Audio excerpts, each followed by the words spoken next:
Ladies and gentlemen, good morning. I'd be very thankful if you would please start to take your seats. Thank you if you'll take your seats.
Ladies and gentlemen, we're keen to stick to time, so can we now ask everyone to please take their seats? The conference is about to begin.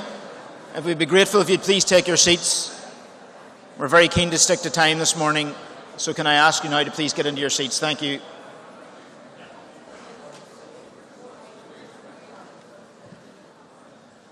Thank you.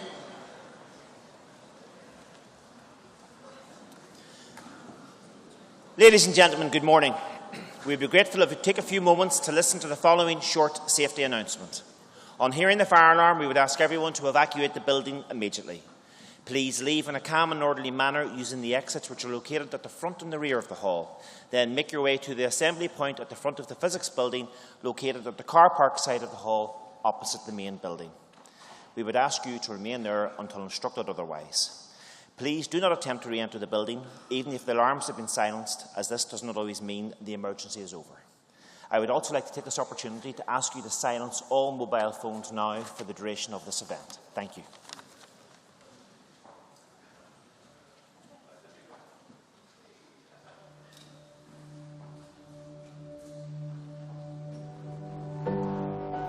Queen's University Belfast isn't only an academic institution. We are committed to making a meaningful, positive contribution to society and impacting the world in life-changing ways. Queen's Social Charter reaffirms our commitment to engaging with society and celebrates the many ways our students and staff contribute to our place. Our Social Charter is based on 3 core principles: our commitment to provide leadership locally and globally, our commitment to promoting a positive impact on society through our research and education, and our commitment to equality and social justice. Queen's University really look and see what they can do for not just their local South Belfast area, but for the city and indeed the region, and I'm delighted to work with them. I've helped develop Wildflower Alley, which is a fabulous community garden. We grow flowers, vegetables, and mostly we grow community. When we started, we had very little, And Queen's were a very good first partner in providing us with support. I think our partnership with them has been very beneficial. In this area, in this community, we're on a journey of transformation of this generation of children and young people. We can't do this on our own. And Queen's is like our big brother. They're working with us to guide what we're doing and to bring best practice and what works to the transformation journey.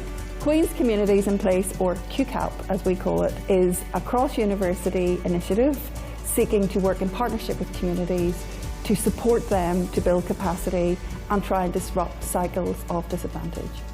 And it's been quite fulfilling to see the range of people around university lighting up from all these different areas. It's been really good to see that there are a lot of people who have the same outlook on life and want to treat people in their society the same way. I so admire Queen's University, its important role in Northern Ireland. To be affiliated with it is, for me, the greatest of honours possible. The university has supported a range of projects that have brought the social charter to life. These projects involve students and staff working alongside community representatives, policymakers and business leaders to fulfil our social charter commitments. Through the ingenuity, hard work and skills of students and staff working together at Queen's, they are helping realise the 7 principles of our social charter. Research with impact. Education with a social purpose. Breaking boundaries to produce new knowledge. Civic culture and intercultural dialogue. Equality and excellence. Sustainability. And recognising and rewarding contributions from students and staff. What we do here at Queen's touches thousands of lives every day, here in Belfast and around the world.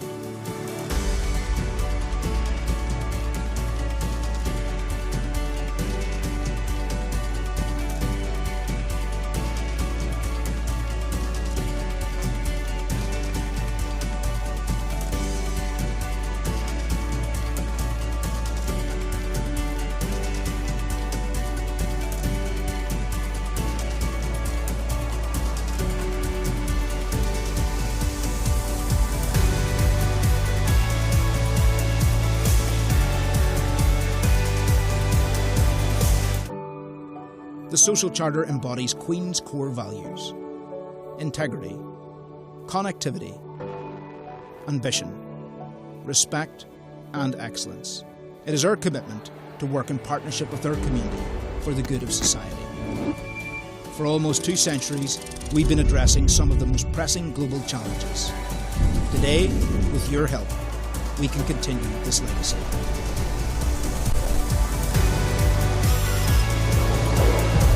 Together, we are shaping a better world.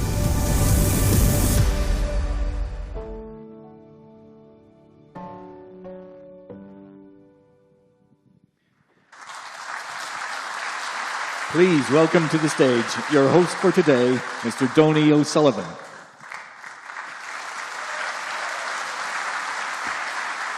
Good morning, everyone. It is my pleasure to welcome you all here to the Sir William Whitlaw Hall at Queen's University Belfast this morning for the second day of Agreement 25, The Dynamics of Peace.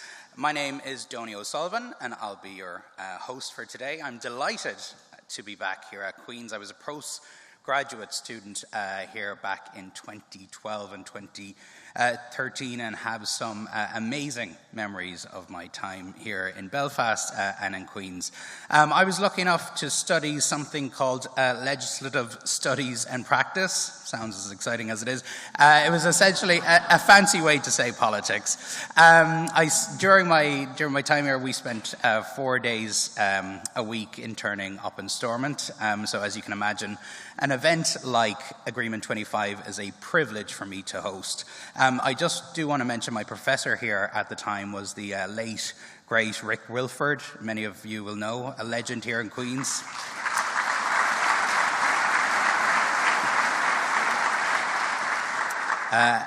a really magnificent man, and we know just how much he would have loved to have been here today. I'm now a reporter for CNN in New York, and I have to say a lot of what I learned in Northern Ireland comes in very handy in the US today. There's no better place than Belfast to meet people from different backgrounds and see firsthand how they try and live and work together.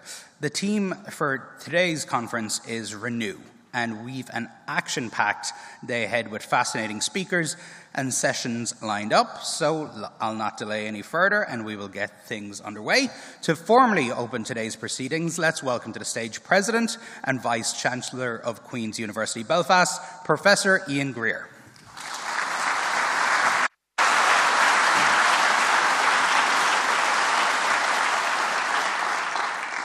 Distinguished guests, colleagues, friends, it's a great privilege to offer you a very warm welcome this morning to Queen's University.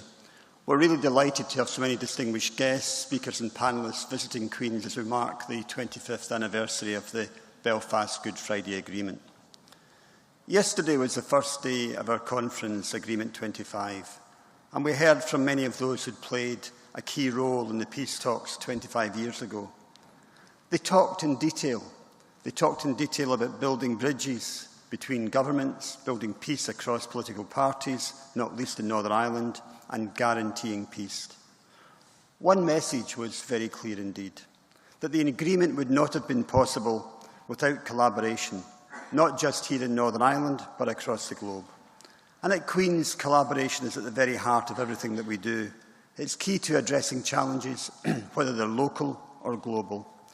Only by working together will we find solutions, lessons learned from the Belfast Good Friday Agreement development. At Queen's, we take great pride in our civic and social responsibility. We support social change and economic growth in the region, and we're proud that the university continues to offer a key platform for debate and discussion on important issues to help shape a better world for our society.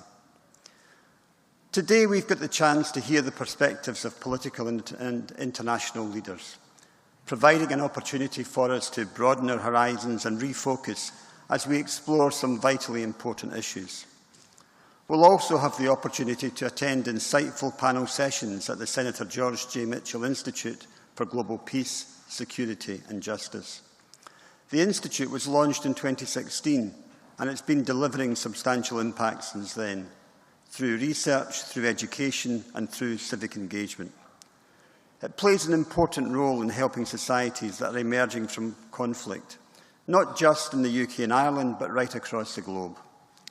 One such example is Professor Michael Semple's research, which focuses on innovative approaches to peacemaking with militant Islamic movements in Afghanistan and South Asia.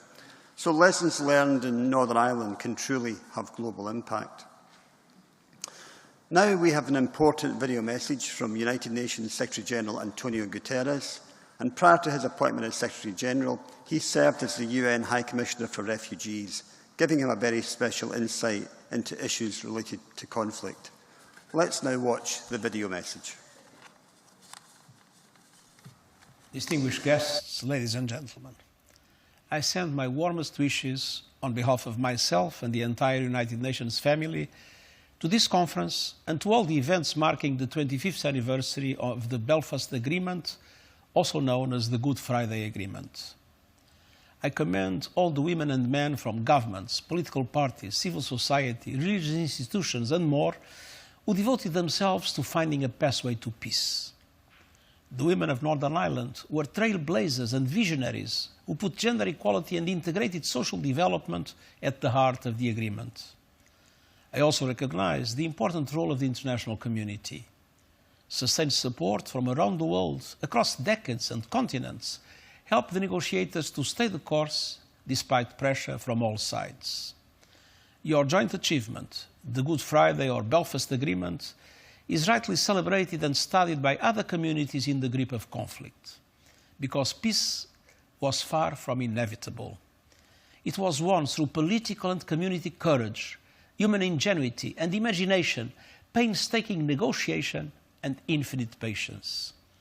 This agreement shows the importance of continued engagement and efforts even in the most adverse conditions.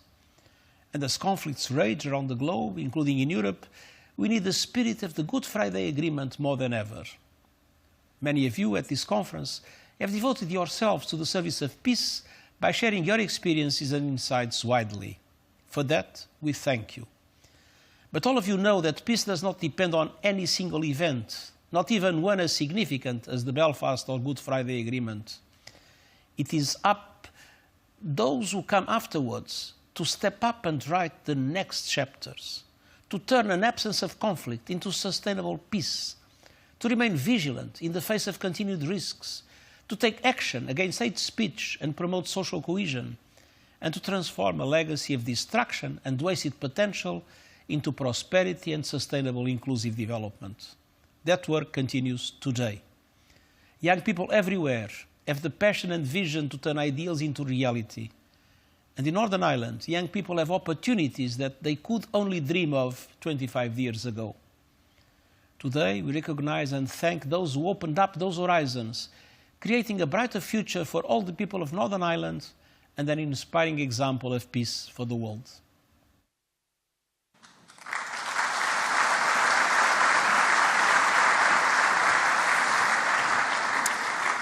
Thank you, Vice-Chancellor, and thanks to UN Secretary-General António Guterres. We have two great, distinguished keynote speakers this morning. The first, the Right Honourable Chris Heaton-Harris, MP. He has held a wide range of significant roles: Assistant Government Whip, Parliamentary Under-Secretary of State at the Department for Exiting the European Union, Parliamentary Secretary of the Treasury or Chief Whip, Minister of State at the Foreign, Commonwealth and Development Office, and Minister of State at the Department for Transport. Long list. And of course, he was appointed Secretary of State here in Northern Ireland on 6th of September 2022. So join me in welcoming the Minister to the stage.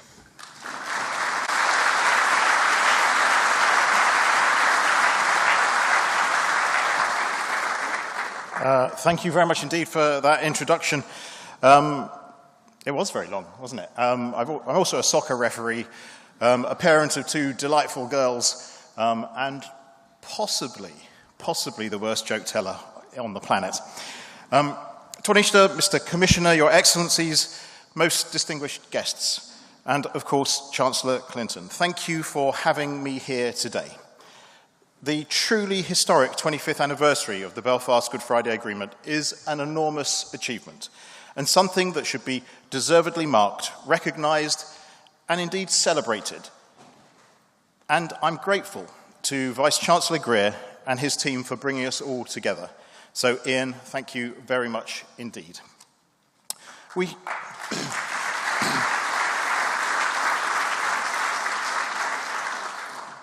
heard yesterday that the agreement was the product of the vision, bravery, and leadership and imagination of many, many people, far more than I can name in these remarks. But it's right today that we recognise those whose efforts brought peace to this nation after decades of conflict. The success of the peace process will forever and justly be one of the proudest moments and most significant achievements of Tony Blair, Bertie Ahern, John Major, and Albert Reynolds. I will forever be struck by the foresight and leadership of Lord Trimble in pushing forward with the agreement in the face of significant scepticism and indeed outright opposition at times from parts of his own party and across unionism. Real leaders know when to say yes, and Lord Trimble and the Progressive Unionist Party's David Irvine led not only their own parties but unionism and loyalism in saying yes to peace.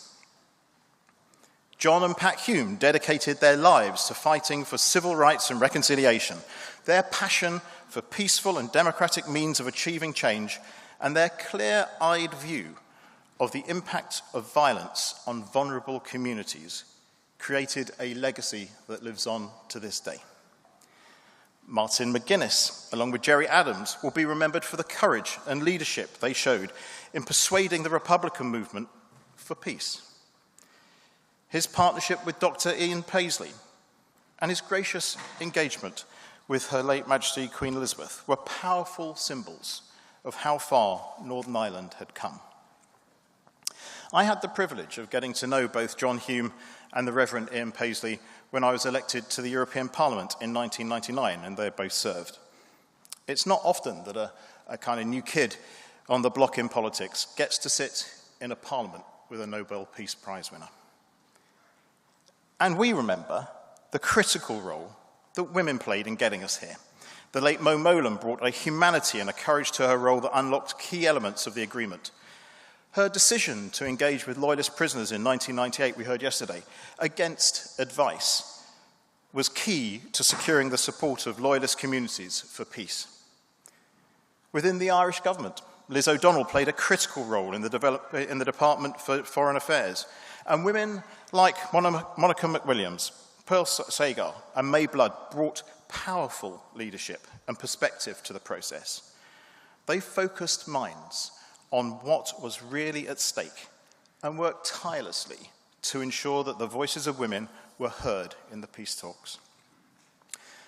I also want to pay tribute to the US's contribution, particularly the personal commitment that we saw demonstrated yesterday with the President, Bill Clinton, and Secretary Clinton. Spend a few moments in their company and you can palpably feel their love for this place. And to the heroic work and patience of Senator Micheál. His speech yesterday was probably one of the best I've ever heard, and I've heard a few political speeches in my time.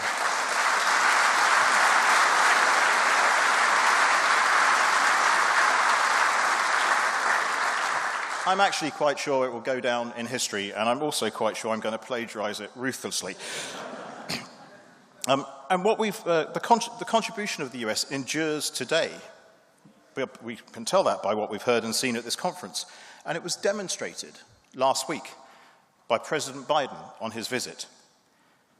And the contribution, just as the contribution made by our friends in Canada, South Africa, and Finland in particular, due to the issue of decommissioning, still endures to this day.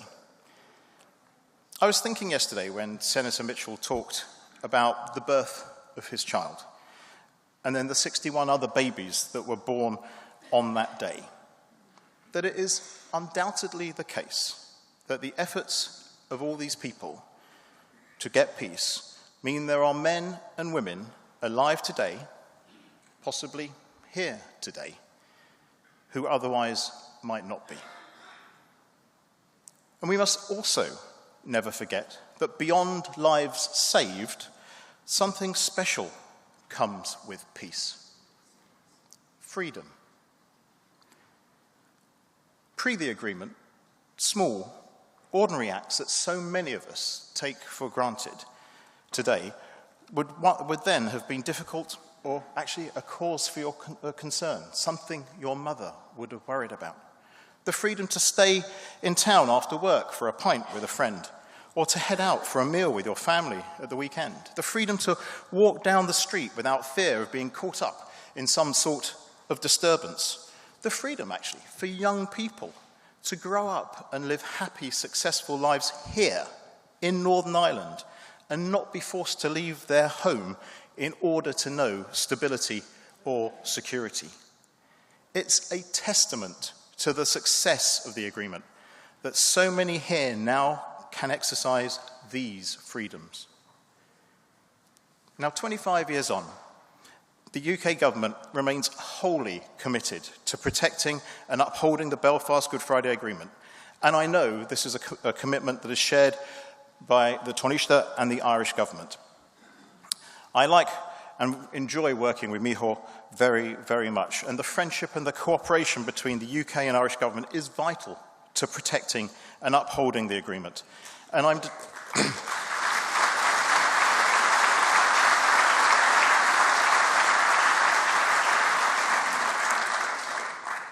am determined, in my capacity as Secretary of State, to deepen and strengthen that vital relationship.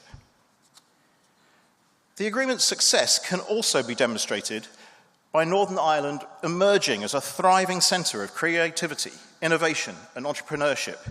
Its screen and film production industry has hosted some of the world's most talented actors. Queen's and Ulster University boast world-leading research and development activity, enabling Northern Ireland to capitalise on the technologies and sectors of tomorrow.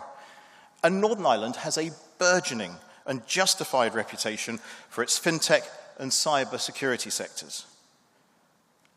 Together with over £600 million of UK government investment in the city and growth deals, Northern Ireland is increasingly a byword for an economy on the cutting edge of technology, connection, and innovation.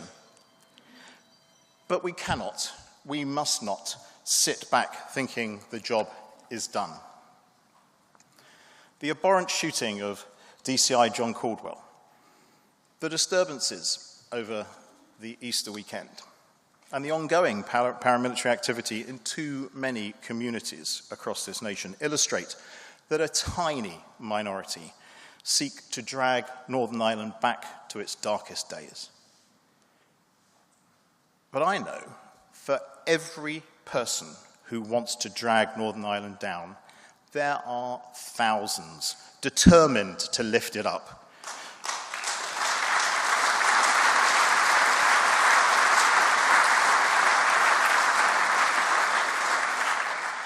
To those who pursue violence, I'll say only this: you'll never succeed. It's hopeless. Not because I say so, though, or because the government says so, but because the wonderful, strong and proud people of Northern Ireland say so. They reject your violence, which has no place in this society, and that so many have strived, the peace that so many have strived so hard to create. Now, to safeguard this peace, we must be willing to confront the challenges as well as the successes. The agreement explicitly recognised the importance of acknowledging and addressing the suffering of the victims of the violence. A workable way forward on this highly complex and sensitive issue has eluded successive UK governments, Irish governments, and Northern Ireland executives for 25 years, despite valiant attempts by many. Satisfactorily addressing the past is an absolutely key element in realising Northern Ireland's potential in a prosperous, peaceful and shared future. And I'm determined to do so in a way that provides better outcomes for those most affected by the Troubles. And as we consider the challenges that still face us, I confess I've also been struck by a narrative that has become louder in recent years. A narrative that the agreement struck in 1998 did not achieve great things for unionism. That it was somehow all about wins for nationalism. That narrative is wrong. And all of us who support the agreement must be vocal in countering it. Today, the principle of consent is so often taken for granted, but it was an important and hard-won guarantee that settled Northern Ireland to remain as part of the United Kingdom. Before 1998, the Constitution of Ireland asserted that Northern Ireland formed part of an Irish national territory and that the Irish government had a right to exercise jurisdiction over that territory. 25 years ago, a minority, but a significant one, considered it legitimate to use force to bring about a united Ireland, contrary to the wishes of the people of Northern Ireland. The acceptance of this principle of consent, a fundamental part of the Belfast Good Friday Agreement, changed all of that. Northern Ireland's status as an integral part of the United Kingdom was settled by the agreement. That status can't be changed by the evil deeds of terrorists, nor can it be changed by the words or wishes of politicians. The only thing that can change it is the will of the people of Northern Ireland. And the Irish Constitution was changed at that time to reflect this. And just as important for the Union, the agreement created the conditions, built the foundations for Northern Ireland to be a thriving, dynamic, successful society within the United Kingdom. The simple reality is that people tend to change the status quo only when the status quo is not working. or people simply stop making the case for it. Devolved power-sharing institutions created a status quo that those of us who value Northern Ireland's place in the Union can robustly and successfully promote and celebrate. So let no one tell you that power-sharing is in any way at odds with unionism. Instead, it is the surest way by which Northern Ireland's place in the Union can be secured.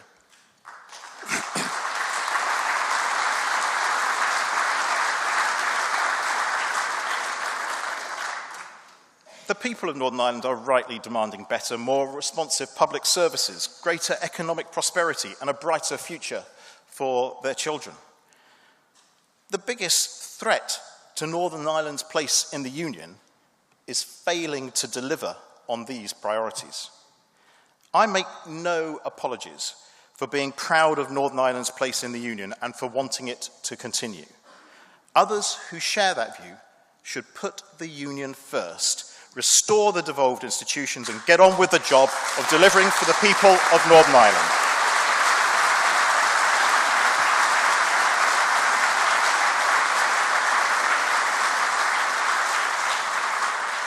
Like David Trimble and David Irvine before in 1998 and Dr. Paisley in 2006, real leadership is about knowing when to say yes and having the courage to do so.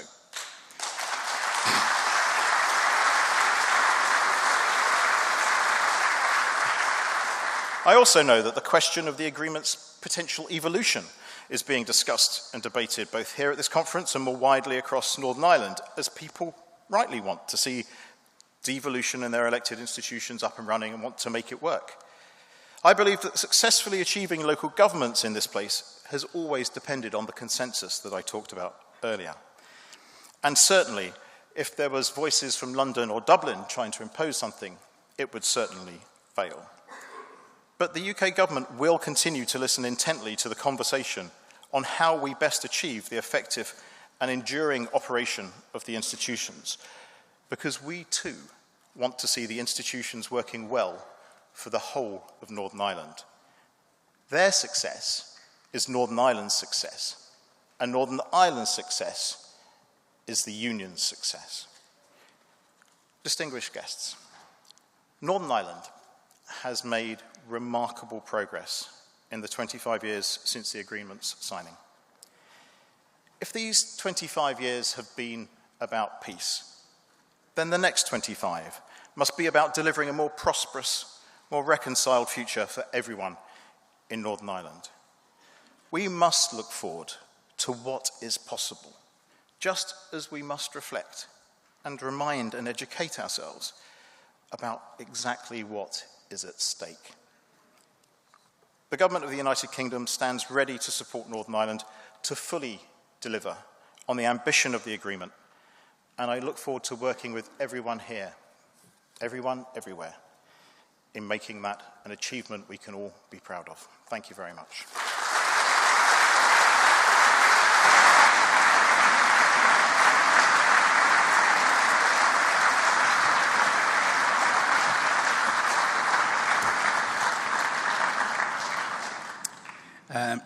Thank you, Secretary of State and distinguished soccer referee.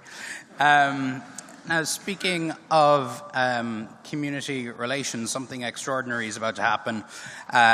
Me, a Kerry man, is about to introduce a Cork man to the stage. Micheál Martin, Taoiseach, Minister for Foreign Affairs and Minister for Defence, was appointed to his roles on December 17, 2022. Prior to this, he served as Taoiseach from June 2020 to December 2022 and has been the leader of the Fianna Fáil party since February 2011. He has held various cabinet offices and even served as a time for the Mayor of Cork, but we shall not hold that against him. Let's welcome Taoiseach Micheál Martin.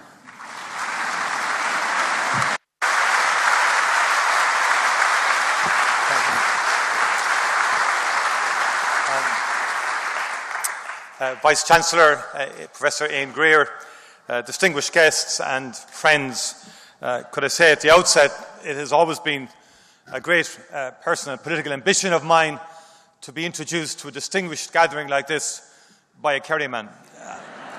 And it has been realised at last. I want to thank you, Professor Greer, and all at Queen's for the organisation of this conference, a centrepiece of the events to mark the anniversary of the Good Friday Agreement. And I'm delighted to share this stage with the Secretary of State for Northern Ireland, Chris Heaton-Harris. During this conference and in other events over recent weeks, we've had the opportunity to remember not just the remarkable achievement of the Good Friday Agreement, but also the different elements which came together to make it possible. One of the most important of these was the fact that governments in Dublin and London worked together with trust, cooperation and determination to overcome whatever obstacles emerged. This is as true today as it has ever been, which is why I value the warm, candid and constructive relationship that I've enjoyed with Chris since we took up our current roles. And indeed, he brings the firmness of an efficient soccer referee to bear at times as well. This anniversary of the agreement is a reminder that our shared responsibility, our role as co-guarantors, is not a matter of party, policy or preference. It is a solemn responsibility on our two governments, a treaty responsibility enshrined in the 1998 British-Irish Agreement. And it is a responsibility underpinned by the explicit democratic values and wishes of the people in both parts of this island. It is no secret that our two governments have not always acted in concert at all times in recent years. Even today, there are areas where we disagree fundamentally, such as the Legacy Bill. But I am delighted to say that our partnership is manifestly better now than it has been for quite some time. Of course, like everything else of value, it needs continued care, commitment and investment. Friends, if we are truly to remember and honour the achievements of the agreement, then we must all be honest in assessing the work that is still to be done and the need for us to renew the spirit of dialogue which has been central to every advance from the earliest meetings 30 years ago up to today. And we must never lose sight of the fundamental principles of the agreement, which remain the foundations upon which peace and progress are built. Together, we agreed that all state action in Northern Ireland must be anchored in human rights, with the European Convention on Human Rights as the threshold. Together,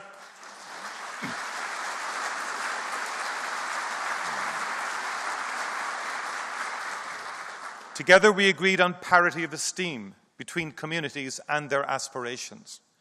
And together, we agreed the principle of consent. The principle of consent allows everyone in Northern Ireland the right to pursue their own vision for Northern Ireland's constitutional future, providing they can persuade others of their case. And in doing this, it creates the space for us to address other urgent social and economic challenges without every discussion being filtered through this one lens. The agreement states that the two governments will recognise the legitimacy of whatever choice is freely exercised by a majority of people of Northern Ireland, whether they prefer to continue to support the union with Great Britain or a sovereign united Ireland.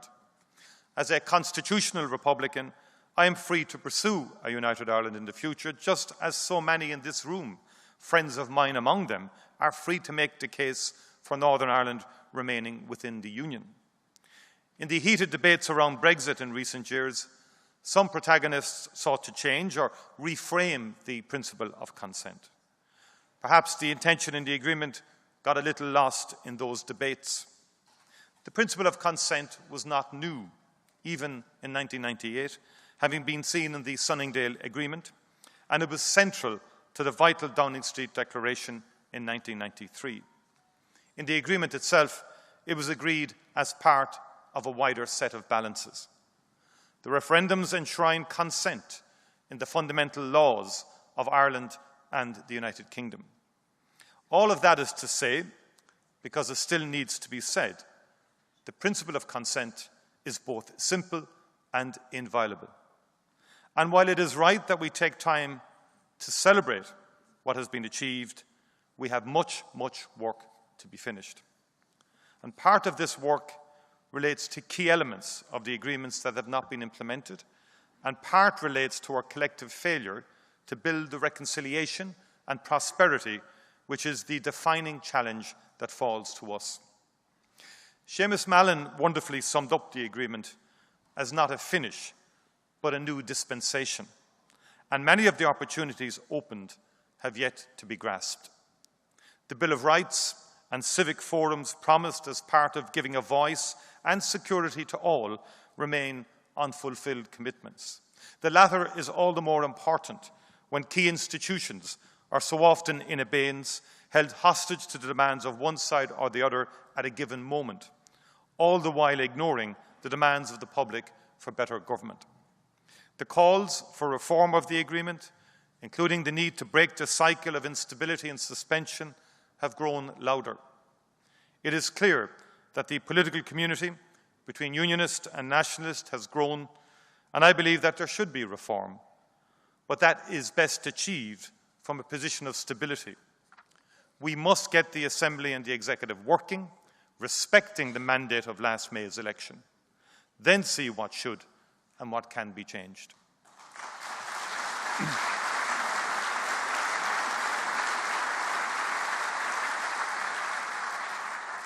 Friends, the agreement did not give victory or defeat to anyone.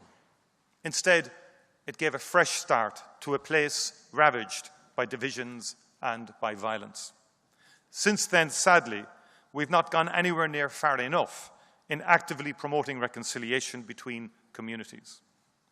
On the 10th of April 1998, the words of John Hume and David Trimble on this mirrored each other. John saying that we can begin to heal the deep divisions between our people, and David speaking of a great opportunity there to start a healing process here in Northern Ireland. The spirit that informed and enabled the agreement was a generous one. It was a willingness to step across our ancient boundaries. It was a willingness to actually engage with the perspective of those from a different background, to see the world and try to understand this place through their eyes. Yes, the healing has begun, but it remains very much a work in progress. The best way to honour those whose lives were lost or destroyed by the absence of agreement is to find once again, collectively, the spirit which made 1998 possible and apply it to the work of bringing communities together in 2023. This is a small island. Regardless of your constitutional preference, it is a shared space. The geography won't change, and there are things that it makes sense to do on an all-island basis. Thanks to the agreement, we already promote the island very successfully as a single tourism destination. We manage our inland waterways together, but there is more we can do. I launched a Shared Island initiative over 2.5 years ago, anchored in the Good Friday Agreement, to look at other things we can do together, to create a space for dialogue, for understanding, and for tackling shared social and economic problems. My government is putting significant resources into the Shared Island initiative, €1 billion up to the end of this decade. We're supporting major capital projects focused on bringing people together from the Ulster Canal to Narrowwater Bridge. We are supporting civic society organisations that work on an all-island basis. We are conducting unprecedented levels of research into the reality of life across our island to understand what are the similarities and differences north and south in terms of education, health services, competitiveness, biodiversity, and a whole range of issues, while also funding new and exciting research collaborations between institutions on a cross-border basis. We are prompting and hosting new conversations through our Shared Island Dialogue series about what does it mean to share this island. More than 2,500 people and organisations have engaged in this process so far, challenging assumptions and already sparking the establishment of a series of spin-off initiatives, including a new All-Island Women's Forum and a new network on climate change and biodiversity loss. Without prejudicing any constitutional positions, All of this is helping us to know each other better and to find ways that, working together, we can help communities to benefit from sustained economic and social progress. Education has always been my great passion. It is the great enabler. The Shared Ireland research that I've mentioned has shown us that Northern Ireland has fallen behind in some areas of education, and perhaps most crucially in the area of school completion. Surely this is one area where it makes sense for us to do more together. And in addition, what can we do to advance the provision of integrated education? Chris and I attended a wonderful event 2 weeks ago, celebrating progress to date, but very conscious of the need to do more. What can we in the Republic do in terms of applying lessons from programmes which have secured one of Europe's highest school completion rates? And with targeted investment, along with the United Kingdom Government and working with the Northern Ireland Executive, to make sure that more young people complete their education and get to enjoy all the lifetime of benefits that come with that. Friends, on normal days, these university halls are populated by students who have had that chance. Young men and women preparing for their future with confidence and ambition. For many, 25 years is more than a lifetime ago, and the Good Friday Agreement is a historical text. It may frame the immediate world around them, but they have current hopes and needs. We are not here for the past, but for the future, their future. In the agreement, the parties reaffirm their total and absolute commitment to exclusively democratic and peaceful means of resolving differences on political issues. Of course, this is taken to mean a commitment to non-violence, taking the gun out of politics. And on the 4th anniversary of the murder of Leary McKee, and so soon after the attempted murder of DCI Caldwell, that is a fundamental principle we need to continually reassert.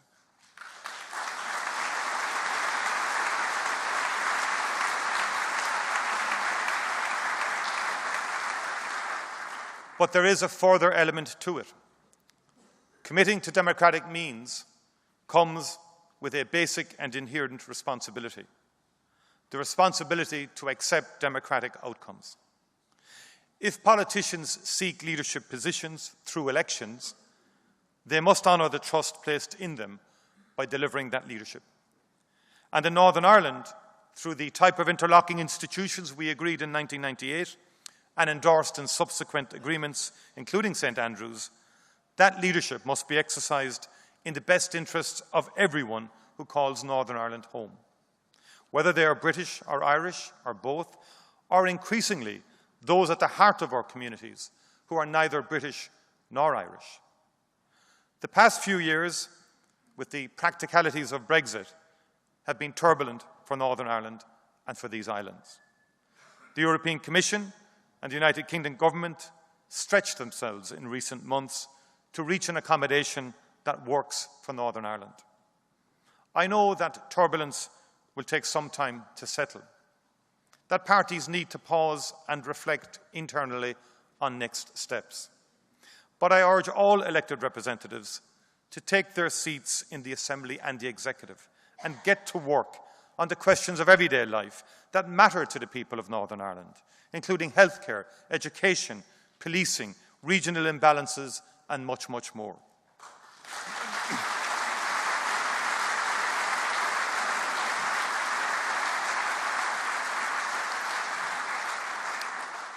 Northern Ireland is a place transformed since 1998, but there is much work to do. As an Irish government, we will play our part. Chris and Prime Minister Sunak have shown that the British government will play its part.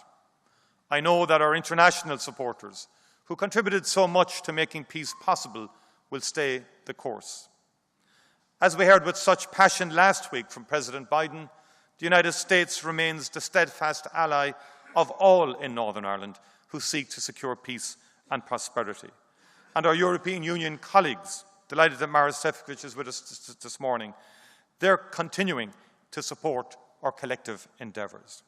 But the essential next step is for the politicians of Northern Ireland to assume their responsibilities, fill the roles and institutions created by the Good Friday Agreement, all of them, and get to work to secure the futures of the young people of Northern Ireland and the generations to follow. Let us recapture and renew that generous spirit of the agreement. Let's make the effort again to see this place and see what has happened through the eyes of those we don't agree with. When we do, I am certain that we will recognise the potential of the opportunity before us, the potential of a decade of investment and renewal, the potential of our young people when they are given an education and the chance to thrive, potential that we dare not squander. Thank you very, very much indeed.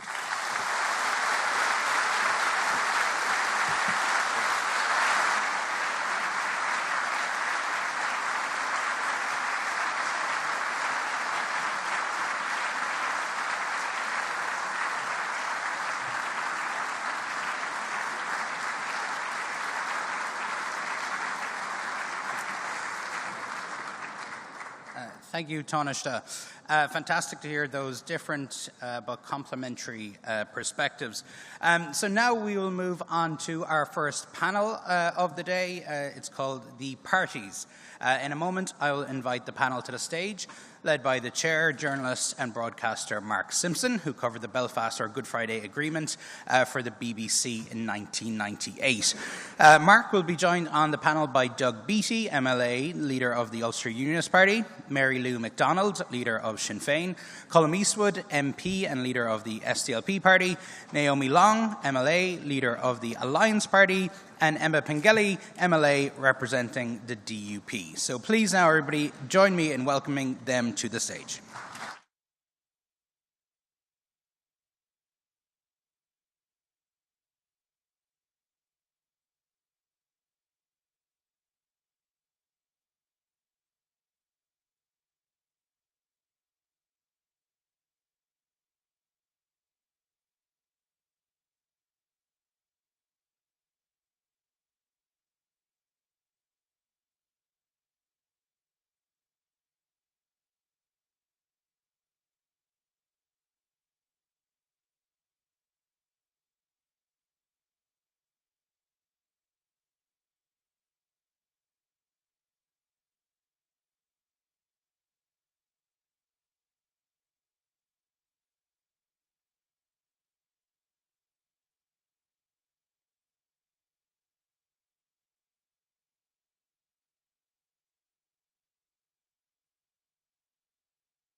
Good morning, everyone. Good morning to everyone watching online, and good morning to the panel. Good morning. Only 30 days until the next election in Northern Ireland. You're busy, so thank you for joining us. We're going to talk about the current issues, and those two thought-provoking speeches have given me plenty of material, lots of questions to ask. But it's called Agreement 25, so we want just to spend a minute each just telling us a little bit about the 1990s, starting with you, Mary Lou MacDonald. Where were you in the Where 19... were you? Where were you? Can you account for your whereabouts? Yes. So, I was thinking about this. I have like almost like a collage of recollections just of that time. My first, and maybe my strongest, is 1994. 31st of August, I'm walking down Henry Street in Dublin city centre, the greatest city in the world, as you know, Mark. Controversial. I have a thing which would be news to younger people here, a Sony Walkman. I remember those. I'm of that era. And the news of the ceasefire. And from there on in, it's like the nation kind of skipped a beat, held its breath. And then I have a whole collection of memories of long hours, glimpses through windows, people negotiating, Gerry Adams and Martin McGuinness in lockstep, on very long walks, Liz O'Donnell tearful and emotional, Bono finally holding Trimble's and Hume's hands aloft in a kind of rock and roll moment. So all of that, but there is absolutely no doubt that moment, I was a graduate student at that time, and at that moment, it was transformational for all of us, whether we realised it in that moment or not. And for me, it represented the moment where I decided that I would be active, that Really? I would be an activist, yeah. So for me personally, it was a very formative moment. And Colin Eastwood, you were probably in short trousers because you were only 14. He's only a baby. I have about 2 weeks left of my 40th birthday, so I'm milking that. But yes, I was 14. I remember sitting up all night watching on Holy Thursday and the Good Friday watching. BBC or RTE? BBC, of course. And the national broadcaster, you can guess which one it was. I remember saying that to Mark Durkin one time. I sat up all night watching. I said, "Oh, funny, we sat up all night too." Yeah, and actually I got involved in the SDLP just after that to get involved in the campaign for Good Friday Agreement, because the SDLP ran a very strong yes campaign, and I got involved. I remember going out canvassing and seeing Pat Hume and Mark Durkin and John Hume, and it was just, mesmerising, really. And the sense of hope as a young teenager, given all that we've been through, was immense. And you did feel a great pull to get involved and to do your bit. And I felt that this was a moment where we could begin to do things differently, and we could democratically bring about the kind of Ireland that we wanted to see. It has been a long slog, I think, this last 25 years, and we have had, amazing change. We're not there yet, though, I don't think. We're nowhere near where we want to be, and it can be frustrating. And I think our generation are saying, "That's wonderful, thank you very much. What's next?" We're going to talk about that. We're going to talk about that. Naomi Long, you were politically active, weren't you, in 1998? I was in 1998, actually because of 1994, so it's interesting kind of Mary Lou referencing that, because I was actually a student at Queen's in 1994, and I had just graduated from Queen's, and I was making... In this hall? In this hall, walked across this stage. I think that might have been the last time I walked across this stage. And I had just graduated with an engineering degree, and I was making the decision, I suppose, that a lot of young people were making, which is whether we would stay in Northern Ireland or go away and get a job somewhere else. And one of the things that influenced my decision was those ceasefires in 1994, because for the first time in my life there was some hope that things were going to change. And I had never experienced that. I was born at the end of 1971, so my entire life was just, the backdrop was the Troubles. And so in 1995, I joined Alliance. I was canvassed, which we're doing a lot of now, and I joined the party. But I never thought I would be involved in politics. And the things I remember, I remember the Clintons at the light switch on at City Hall. I remember the buzz around that. I remember a lot of change actually happening at council level. Alban McGuinness became the first nationalist Lord Mayor of the city. And I remember all those kind of momentous changes that were happening, where suddenly you felt that there were possibilities that maybe we didn't think existed before. And in 1998, just watching on television while the whole thing unfolded, people that at that stage I kind of knew, like John Alderdice and others, and just watching that all unfold on the screen, and the sense that there was some kind of hope, not a kind of naive hope, because I knew it was going to be difficult, and even the agreement had difficult parts of it, but just that belief that somehow things could be better. And I ended up in politics. I never intended to. I was quite reluctant as a politician, but I still am. But I kind of chart, I suppose, my move from engineering into politics from that moment, when I just felt inspired to want to make change, because it was such a massive opportunity and such an optimistic time. And I wish we could recapture some of that courage, because I don't think you really have any hope or optimism unless you also have that courage. We'll come back to that. Emma Little Pengelly, I think you were another teenager in April 1998. I was indeed, and I suppose my experience is very different, I suppose, from others on the panel. I was a teenager growing up in Market Hill, and for those who don't know Market Hill, it's a strongly unionist town in the outskirts of South Armagh. And, we had a very, very difficult 1990s. There'd been a number of huge bombs in our town, which caused significant damage and entirely flattened the centre of our town and damaged many hundreds of houses in the early 90s. The last of those attacks were actually in September of 1997, during the cross-party talks, which then led to the agreement. It was a strongly unionist town.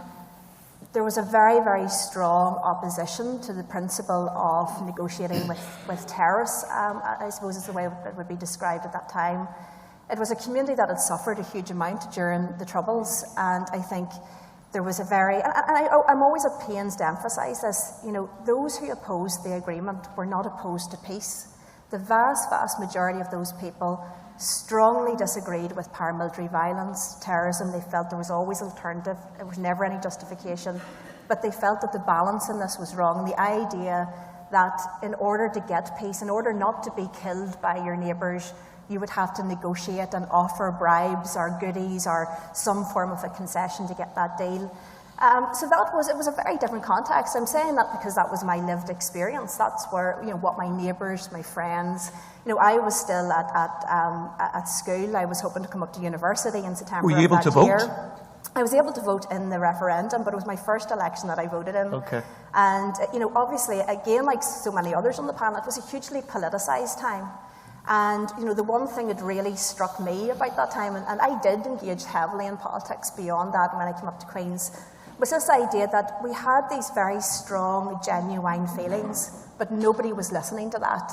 Okay. And I suppose a bit like our current context, it was almost as if it was an inconvenience, something to be ignored. And I think that gave me an absolute drive to make sure that, you know, I, in my role, can stand up and talk and articulate the genuine concerns of the people that we represent. Thank you, Emma. Doug Beattie, you were a soldier rather than a politician. I was, and Mark, I was serving overseas, so I never got any of the buzz that people were feeling in Northern Ireland.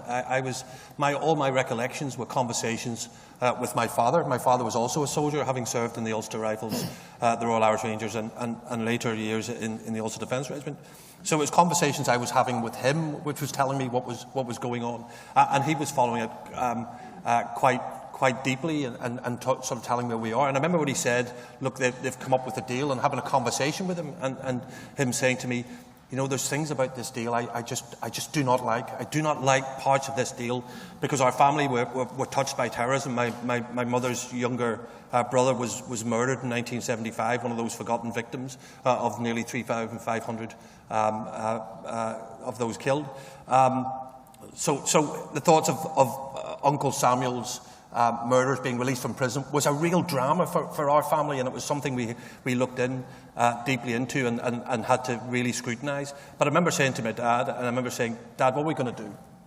And he says, do you know what, Doug, we must give this a chance. We cannot keep going the way we are going now. We cannot go back to keep killing each other again.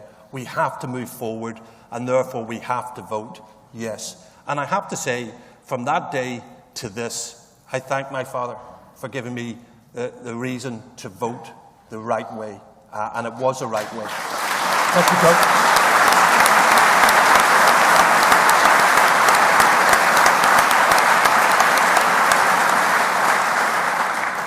Okay, we've dealt with the past. We're going to talk about the present and the future. Mary Lou MacDonald, back to you. We were backstage, but I think I heard the Tánaiste talking about reform, getting the institutions back. But don't be scared, don't be squeamish about reforming this agreement, which was signed almost to the day 25 years ago. What do you think? So I think the first order of business is to get the institutions back up and running. I mean, that is the first responsibility that we have. I mean, for me, we were here yesterday. We heard extraordinary words from Senator Micheál, from President Hinton, from Tony Blair, from Bertie Ahern, and from others. And the challenge now has really crystallised for all of us, because there's a retrospective piece acknowledging the spirit of 1998. But the real challenge for us now is, what do we do next? And the first order of business next is that the North needs a functioning government. We need the North-South bodies up and running. We need the East-West relationship put back on a sustainable footing. So a conversation about reform, of course, 25 years in, who could object to that? We certainly don't. But the first thing we need to do is to demonstrate again that we understand the absolute primacy of sharing power. That's the issue here, that we share power. And the evidence in that has to be almost a year on from the Assembly election, that Micheál O'Neill takes position, that the executive is formed, and that you have an executive and a government that can work in the interest of everybody. Because I am so conscious that as time ticks away, we are missing precious opportunities. And I don't think that we can collectively defend that, nor should we try. So we need government up and running, and that means we need a decision from all political leaders that, again, we will work together, we will share power, we will have our differences, and God knows those are well rehearsed and well defined. But we have to have the common platforms now. I mean, Naomi talked about in her time making that decision, do I stay or do I go? We have incredible people, especially our young people, right across this island. They may go, and more power to them. They should always have the option to come back home. That's the critical bit. So that's what we need to measure up to now. So, and sorry to interrupt, but if Naomi says when I ask her about reform, we need to change the voting system in the Assembly, what is Sinn Féin saying? I have said to Naomi, and we've said many, many times, let's sit down and let's discuss all of it. Let's have a look and see how everything works. But sacrosanct has to be the sharing of power, parity of esteem, the human rights and civic protections for people, which aren't concessions to any of us. They are absolutely every citizen's entitlement. But the discussion about reform, let's have it. But firstly, we need to get the show back on the road, and we need to do it very quickly.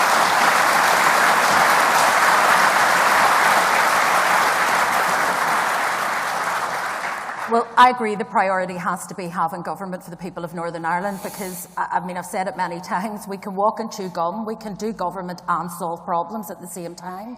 It shouldn't be the case that when we hit a roadblock politically, that we have to end our government and then go off and have a series of negotiations about that one problem and then come back to government again. That is no way to run a country. And so we've got to get over that, that veto politics that we have, that ransom politics. And I want to get back in, so we have never made negotiations around change precondition. But at heart, when I studied at Queen's, I studied engineering, and I believe that when you look at a problem, it shouldn't just be to analyse it and think about it and talk about it and debate it, it should be to fix it. And I've looked at the institutions, and they've been tested beyond destruction at this point. We know, to destruction? Well, absolutely, and we know that they don't function well. When one party can pull down the government at will, at any time, that is not a stable way to do government. It's not a way to do business.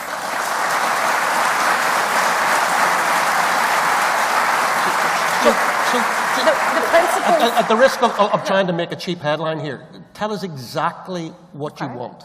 Well, what I want is stable government. I want this is important. I want what was promised in Strand 1. Strand 1 promised that we would govern Northern Ireland together well, and we haven't done that to the best of our ability. And the institutions, it's not just about lack of goodwill, the institutions have been an impediment to it. So I'll give you some things I want. I want all parties to be in government. I want them to have the right to be in government based on their mandate, which is in the Good Friday Agreement. But I want us to accept that if one party doesn't want to be in government, they should be allowed to walk away. SDLP have done it, Alliance have done it, Ulster Unionists have done it, but the two main parties can't do it. And I think that's wrong. I think if the two main parties, if either of them don't want to be, that's fine.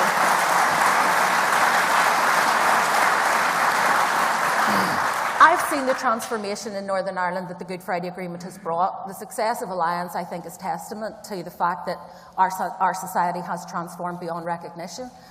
But our votes count for less in that assembly than everyone else's on this platform. My vote does not count equally with everyone else. If we're going to talk about human rights and equality, protections for minority, I have a right to ask as a politician with 17 MLAs and a constituency, where are our protections and our equality? Because none of us are equal unless all of us are. So we can make simple changes like weighted majority voting instead of parallel consent that actually enhance the incentives for cooperation and protect those of us who actually want to be part of that collaboration. I think the Good Friday Agreement was a triumph of negotiation, of patience, of statecraft, of all the things that you need to be able to bring peace. And I think the fact it has endured, albeit falteringly, for 25 years is a remarkable achievement. But it is a foundation on which we should be ready to build. It should not be the ceiling of our ambitions for this place. And I want to aspire to better than simply two communities trying to find accommodation.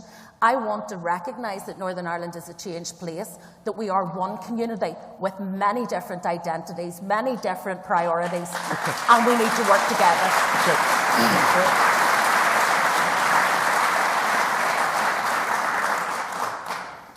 Colm Eastwood, you would have heard Stephen Grimison, my former colleague at the BBC, say that the peace process had plenty of builders but only one architect, and that was John Hume. Sadly, he's no longer with us. Do you think he would be squeamish if he were here about changing Strand 1 of the agreement? No. I think John was always somebody who was forward-looking, not backward-looking.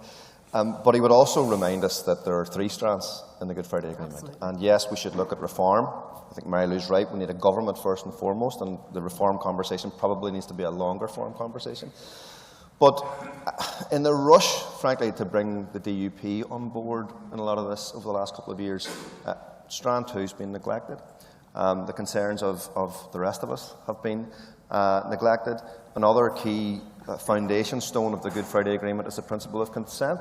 And I've heard over the last while some mutterings around changing and tinkering with that. I just want to say, and I listened to the Secretary of State intently, I want to just make it very clear to the British government that any messing with that would be a fundamental problem for a lot of us. So I just think we talk a lot about the balance of this thing. It has to be balanced, but we have to remember the core principles. They're there for a reason. But look, we're up for the discussion around reform. We've put proposals down before, but I just think we also have to remember it almost doesn't matter what the institutions look like if we're not prepared to work together. If we're not prepared to remember, as John would have said, we've got to work on our substantial common interest all the time. And you know, there's only so many institutional fixes to bad attitudes. Thank you. Emma Little-Pengelly, you can maybe guess where I'm going next. Speaking of Chris Heaton-Harris's speech, he made it very clear that he thinks it's time to get back into the institutions. What are you saying today? Well, look, I would say I often reflect upon my past, not because we need to be caught in the past or dominated by the past, but because we need to learn from the past and reflect on the past. And the one thing that we know about Northern Ireland is what hasn't worked over the years, what didn't work before the negotiations to the Belfast Good Friday Agreement. And that was the politics of exclusion. It was the politics of demeaning or dismissing the genuinely held views of a significant community here in Northern Ireland. It is the politics of denying opportunity and the roles and the aspirations and the fears of people here in Northern Ireland. That doesn't work. You know, everybody in this room is sitting here marking the Belfast Good Friday Agreement. What does that mean? What are the principles of that agreement? They're the principles of inclusion. It is the principles that nationalists and unionists and everybody in between should work together. And I cannot say this more clearly. You will not exclude your way out of this issue. What has happened, and the reason we don't have the institutions, is for a number of years, it was repeatedly said that there was deeply and genuinely held concerns because of the guarantees of the Belfast Good Friday Agreement outlined in Annex A, paragraph 1, that Northern Ireland in its entirety was to remain in the United Kingdom until such point as the people in a referendum voted otherwise. And people felt very strongly that the protocol damaged that guarantee. It wasn't just a promise, it was a constitutional guarantee that opened up the way for unionists and nationalists to come into government together. And what we've heard repeatedly, including, I have to say, at times in this conference, is a demeaning and dismissing of that. Like what we heard from the stage yesterday is this. It doesn't matter if you agree with those grievances. They exist. They're real. They're genuine. If they had been listened to 2 years ago, the institutions would not have collapsed. If the promises made to unionism in Northern Ireland had been fulfilled, the institutions would not have collapsed. I do want there to be hope. We need there to be hope. I want to build a better future for Northern Ireland. That can only happen with inclusion and consensus and us working together and listening to each other, even if we don't agree with where we are coming from. You were here yesterday. Did you hear Senator George Mitchell talking about the 100%ers? Those people that it's not an inch, we're not going to move, we're not going to compromise on anything. The perception is that you have a lot of 100%ers within the DUP. No, but I think that you have to again learn from our history. Why did the institutions not work just after the Belfast Good Friday Agreement until St Andrews? They didn't work because decommissioning hadn't been resolved. Prisoners were being released, and yet decommissioning, not a single bomb or gun had been handed in or handed back. And therefore, that destabilised the institutions. These issues can destabilise. If we look back in recent times, those big issues have destabilised institutions. Therefore, they can't be ignored. Ignoring these issues will not lead to stability. And therefore, we have to get round a table, discuss this, find a way of agreeing better, find a way of listening to each other, not allowing these grievances to rumble and get to the point where it causes a collapse, because we all want Northern Ireland institutions to work better. I've been involved in the institution since 2007.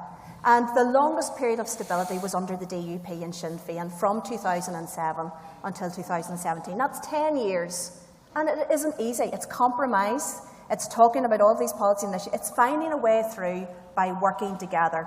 We need to get back at that, not shouting at each other and demeaning and calling our genuine grievances manufactured. That doesn't work. And those are not the principles of the Belfast Good Friday Agreement. So if you're here and you're celebrating or you're marking the Belfast Good Friday Agreement, get back to those principles. Be authentic and follow those through, because that is the solution to our current impasse at the moment. Thank you. Doug Beattie, what would you say to Emma Little-Pengelly? Look, I'll say to everybody, look, the Belfast Agreement was the unbalancing, it was the balancing of the unbalanceable. You know, it did take compromise from everybody. Not everybody got exactly what they wanted in 1998, and it was designed to be changed. And it will be changed, I'm in no doubt whatsoever. And it has been changed, I have to say, already. But we fought the last election in May on a system of government that we were going to employ. Sinn Féin became the largest party. If they are not allowed to take their place, and if we're not allowed to get a government up and running now, then we really are trampling all over democracy here in Northern Ireland.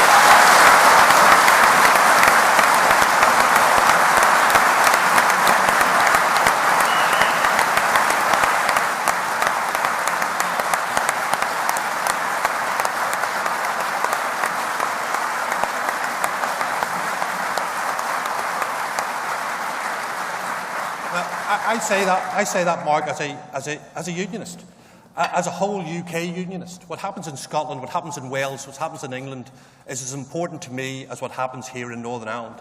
We are a collection of nations, which makes the union go forward. Therefore, if any part of that nation is damaged, is weak, then the whole nation is damaged and weak.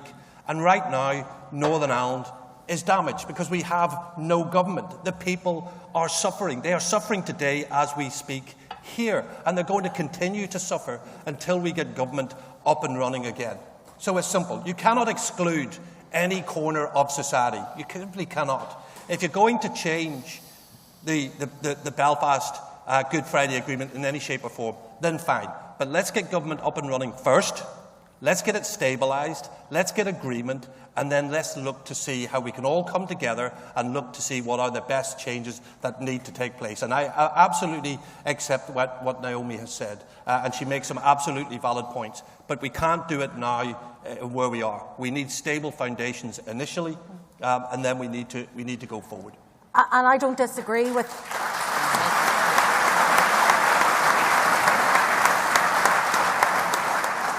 I don't disagree with what Doug says, but folks, this is not my first rodeo. I have lived through 3 major suspensions of the institutions, and the truth is, if we get it up and running again, which I hope we do in short term, there's no guarantee that it will survive, because the institutions are not just fragile but unstable.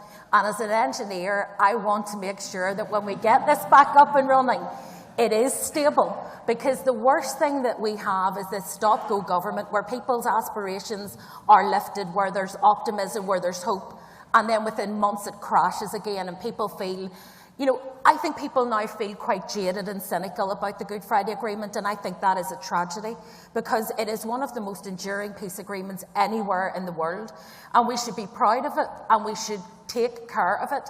But if we do not deal with the fundamental instabilities, it will wither away, and support for it will wither away through frustration and cynicism, and that, to me, would be a scandalous waste of an opportunity for all of us. The problem, of course, is, and I say this gently to governments who are listening, when there isn't a crisis in Northern Ireland, nobody's interested. And I thought it was interesting what some of the contributors said yesterday. Actually, delivery is the time when we need your support. The talking we can do, but the heavy lifting of delivery is where we need the support. And I hope that if we do get the Assembly up and running again soon, that governments don't then walk away from the conversation about reform, don't walk away from the delivery. That needs to happen. So yeah, I think that is a really important point, Naomi, that there is a consistent and a deeper interest from both governments. I think, if we're to be frank, that slipped. I think that's dangerous, and I think we need to reset all of that. I also want to agree with Emma. I mean, none of us have any right whatsoever to disregard the views, the fears, the anxieties of the other. So I want to say to you, you have been heard. You have been heard so loudly. As a matter of fact, your concerns were taken so seriously that we have had years of a sustained negotiation. Micheál Barnier from the European side, then Maroš Šefčovič, the British government. It was an imperfect dialogue at times. I won't go into all of that. But it got to an end point. So the negotiating parties have now said, we have concluded on these matters, necessary protections and access to the European market, which, by the way, is to everybody's advantage.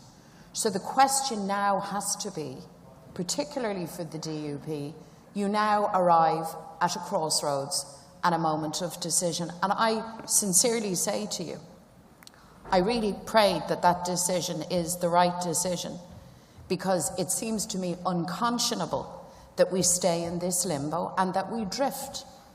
For me, the most frightening prospect is drift. We agree that we have to work together. We all live here. That's not going to change. That will never change. We have different views. That's not going to change either.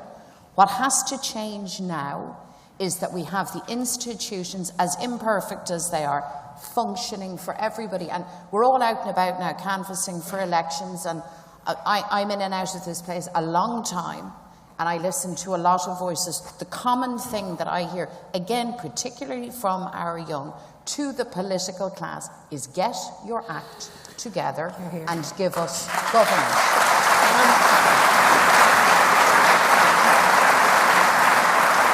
Colin, I will bring you in, just because that was addressed directly to Emma. I'll bring her back in, and sorry, Colin. But again, I think this comes back to learning from our very recent past on this, because I was there, working within government in the 2 years that the institutions were back up. We articulated these issues to some of the people sitting in this room, and they were not taken seriously. In fact, many of the parties stood up and said that the concerns were manufactured, and they weren't. And the reality is, if we are to make, and I agree actually with everybody on the panel that has said, we need the institutions to work and to work better. But that will only happen if we actually listen to each other. And there has been a failure of that over the last couple of years. Sir Geoffrey Donaldson warned numerous times that this was coming. We could take action to avoid it, and yet that didn't happen. And the reality is, sometimes, as hard as it may be, it is the right thing to say, no, this is not fair. We need to get this fixed for good reason. Because as Naomi has said, unless we get the foundations right, if we rush back into the Assembly without getting the foundations right and addressing these issues, then there's only going to be a collapse again, potentially, in the short to medium term. We need to avoid that. We need to build the strong foundations to make the institutions work, not just this year, in the next 5 years, but for the next 25 years. Well, Emma talks about the reality. The reality is our waiting lists would embarrass a third world country. That's the reality.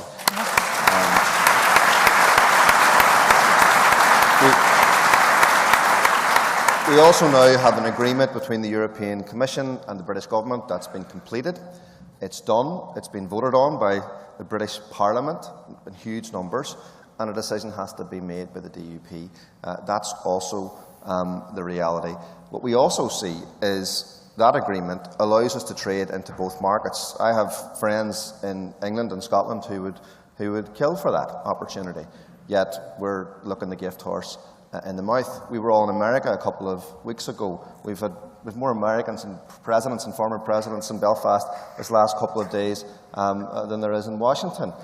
All here telling us they want to help. We've Joe Kennedy in Derry the other day, a place that's been left behind actually by this peace process in terms of economic opportunity. They want to help. They want to help bring jobs because, as John Hume used to say, again, the best peace process is a job. That's the reality.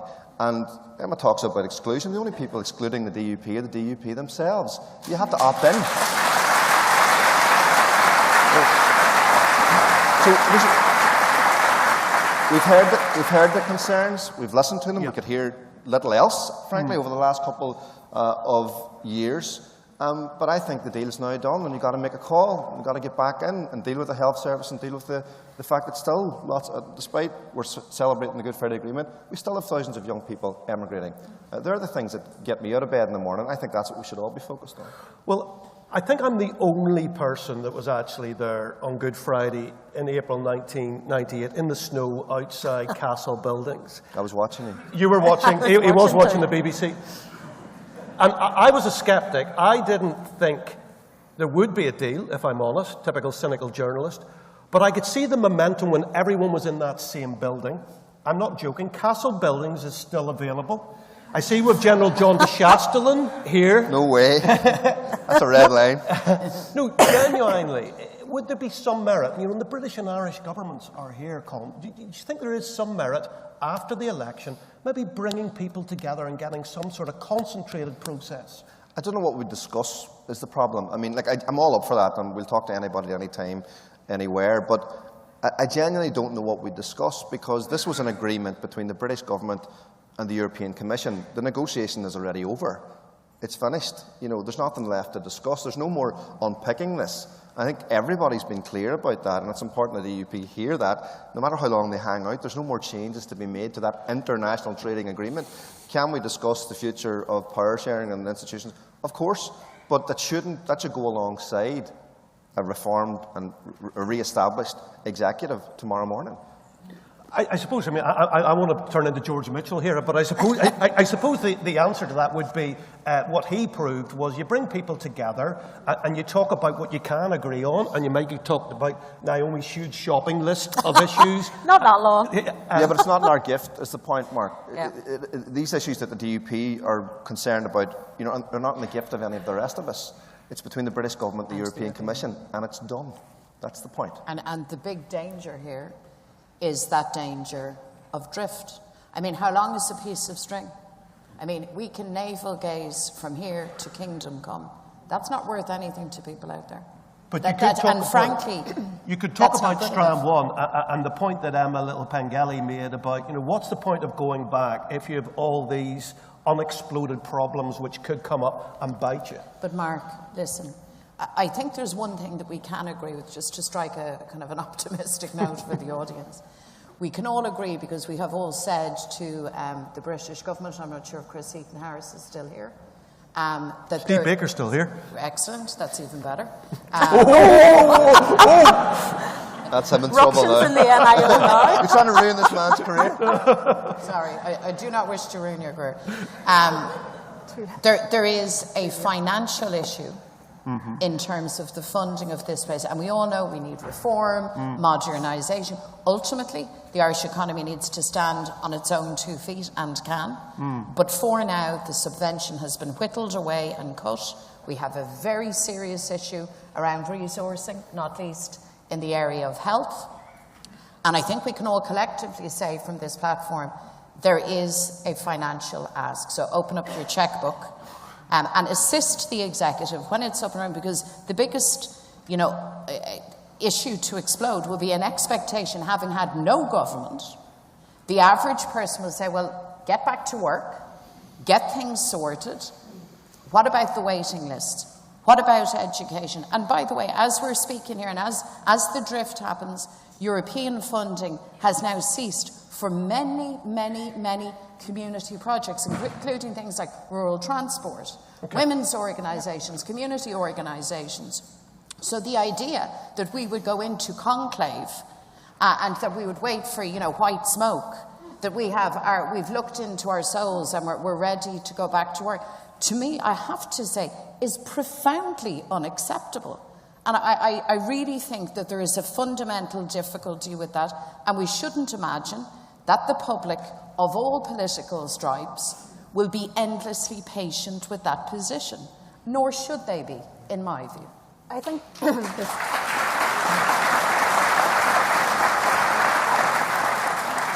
there's undoubtedly a huge amount of work to be done. Anybody who is engaged with our public services know that we have to have a very ambitious agenda for reform. And I absolutely agree, that takes finances. We do spend more money, but we spend more money because we are trying to work a system that needs fundamental reform in terms of education, in terms of health. There's a huge amount to talk about around that. We need to get it right. We need to build the confidence with the public. But in truth, in terms of the current situation, that ball is in the court of the United Kingdom government. It has to be about fulfilling the promise and the constitutional guarantees of the Belfast Good Friday Agreement. That requires the UK government to ensure Northern Ireland's place within the Union is secured and the problems over the last number of years have been addressed. There is a pathway there. There are discussions, and I want to reassure everybody in this room, the DUP is a party of devolution. We want to get devolution back, and we want to make each of the departments work. We want our citizens to be happy, to be healthy, and to be able to live fulfilled lives here in Northern Ireland. There are pathways to do that, but anybody working in any of the departments or agencies, we know that requires investment, it requires consensus, it requires talking, and it requires getting this right, because we owe that to the next generations. What is meant, though, by the constitutional guarantees and the place in the UK being secured? Because the Good Friday Agreement that I support, it's very clear, and this hasn't changed, because if it's changed, I missed the victory party. But the people of Northern Ireland, the people of the Republic of Ireland, in concurrent referenda, decide what happens. Because it's a UK, a United Ireland. That is the only basis on which we decide our constitutional future. It means that I have to do some work to convince people that it's a good idea to change the constitutional position. But it hasn't changed. I hear this from the DUP. I sit behind them in the House of Commons, and I hear this all the time about the constitutional position has changed. When did that happen? Well, it happened when the internal market of the United Kingdom was fractured. It happened when there were barriers being built internal to the United Kingdom. And the reality of it is this, right? I understand that Colin doesn't understand or see why, as a unionist, you may be concerned about what has happened over the last number of years. But again, it comes back to the fundamental point about understanding each other and understanding the grievances and concerns of each other. And I understand absolutely your position. But I am saying that these are genuinely held concerns. But you've got to understand. That's fine. Order. John Allardyce, we need you. We need you back. We need to come back. I think you're, in a way, making my point. Because I'm wondering, should you be having these conversations more? And Naomi Long, just to move it on a little bit, do you think it is putting the cart before the horse, having all these talks about reform first?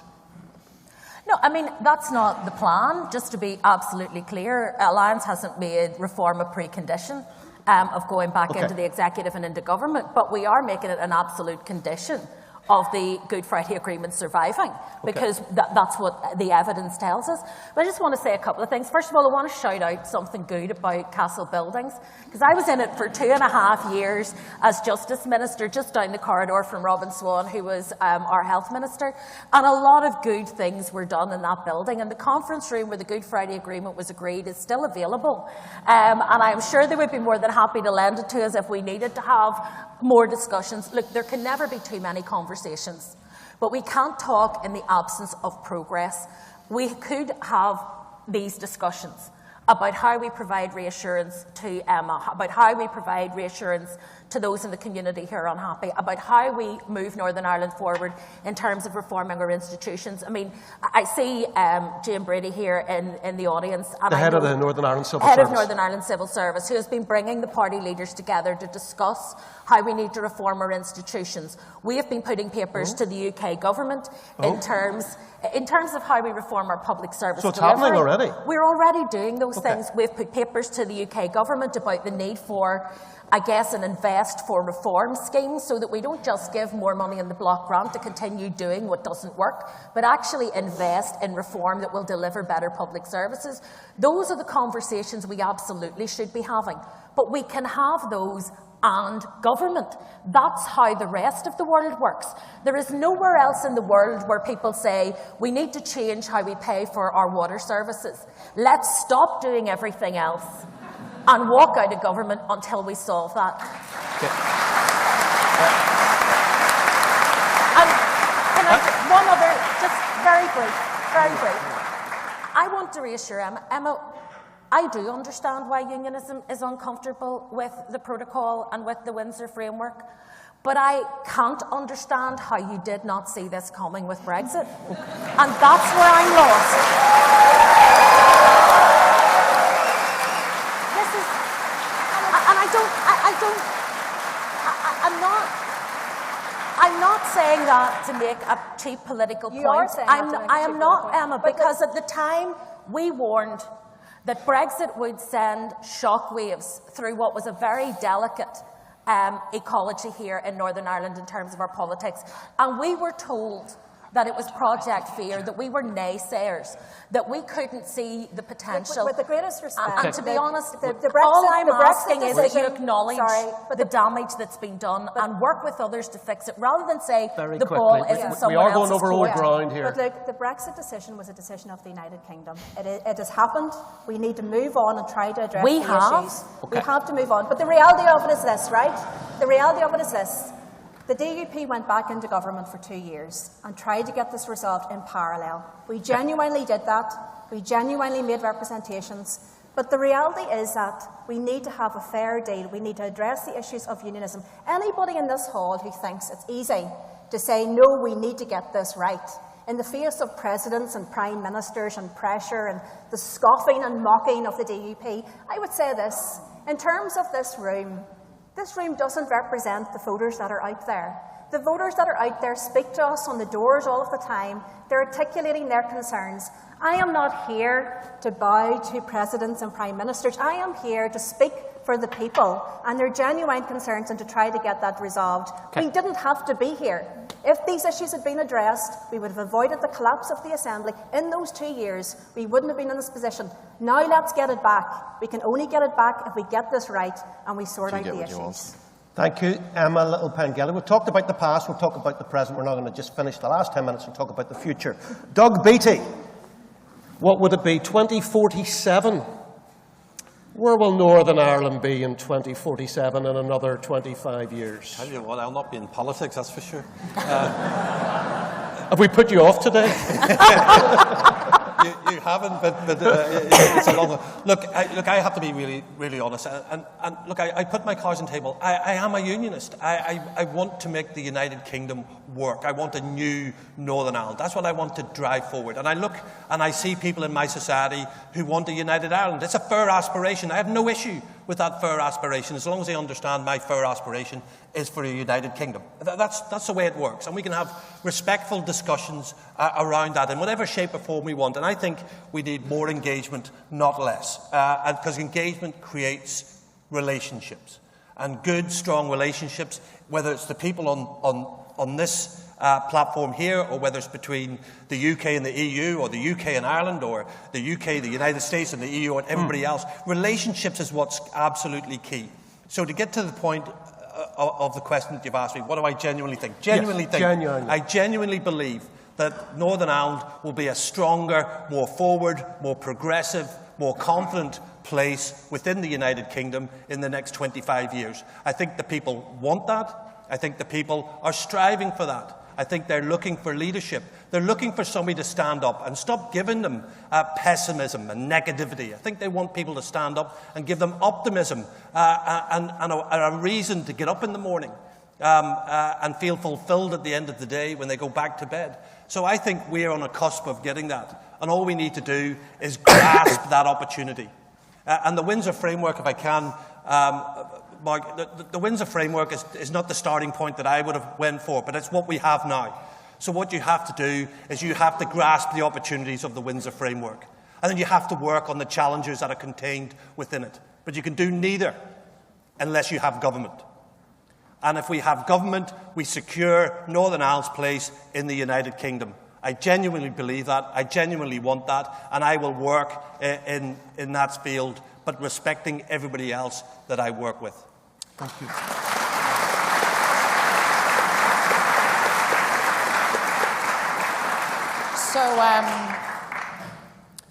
So I believe that we will be changed and changed utterly in 25 years' time.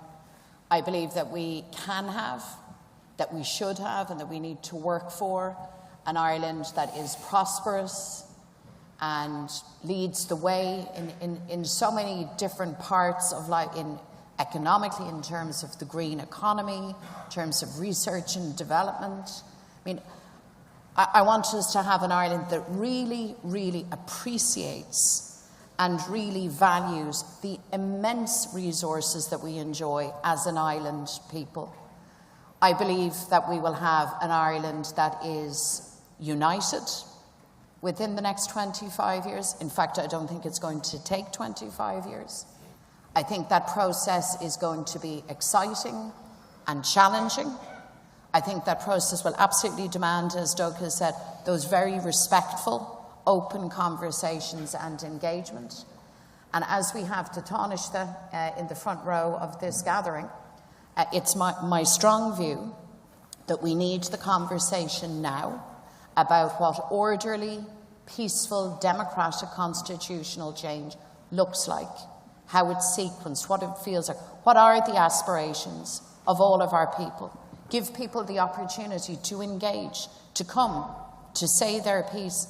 And I include in that our citizens who are unionists, who are British in a partitioned Ireland, who would be British in a united Ireland, to have their say. Those for whom a united Ireland is not their first option, those who will actually campaign and vote against it, equally need to have a stake in what can be the most incredible opportunity for this incredible Ireland. I don't think we could overstate what we can achieve in the next 25 years if we're united, if we have common purpose, if we have patience, if we have respect for each other, if we honour still the fundamental pillars of the Good Friday Agreement, but say there is no limit to where we can go, or to our ambitions. Would you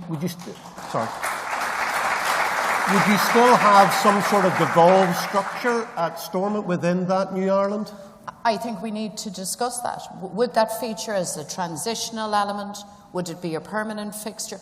I want us to talk about that. What I know is absolutely bolted down, and I want to say this, is the fundamental issue of identity.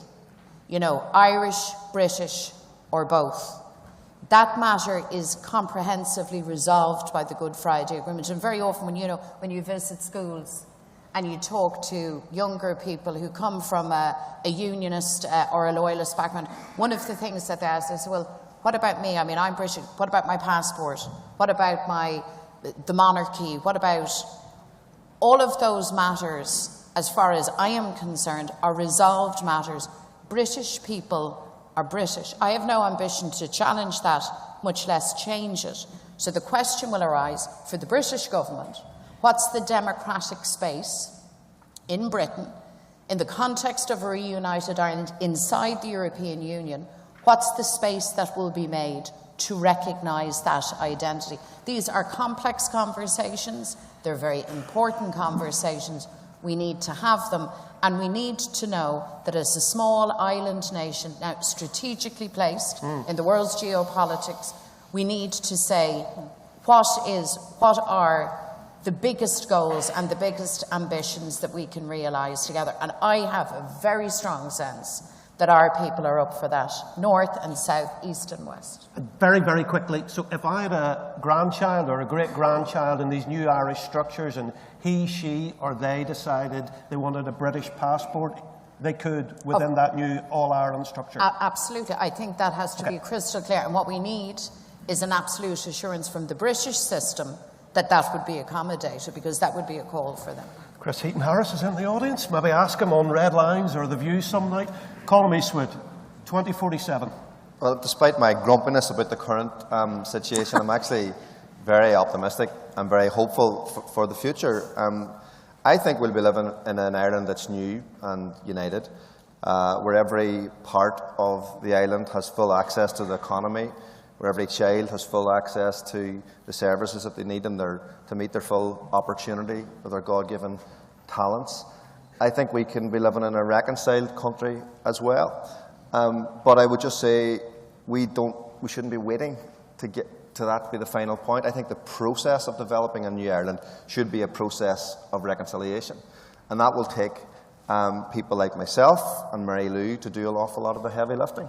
You know, the British tradition has to be protected within this new structure that I think we're going to have, and that will challenge Dublin. It'll challenge, southern society.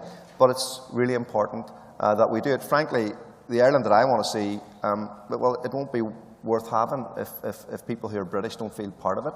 But I also think that we should, at that point, hopefully we're doing more celebrating positivity and positive things that have happened rather than commemorating some of the ugliness of the past all the time.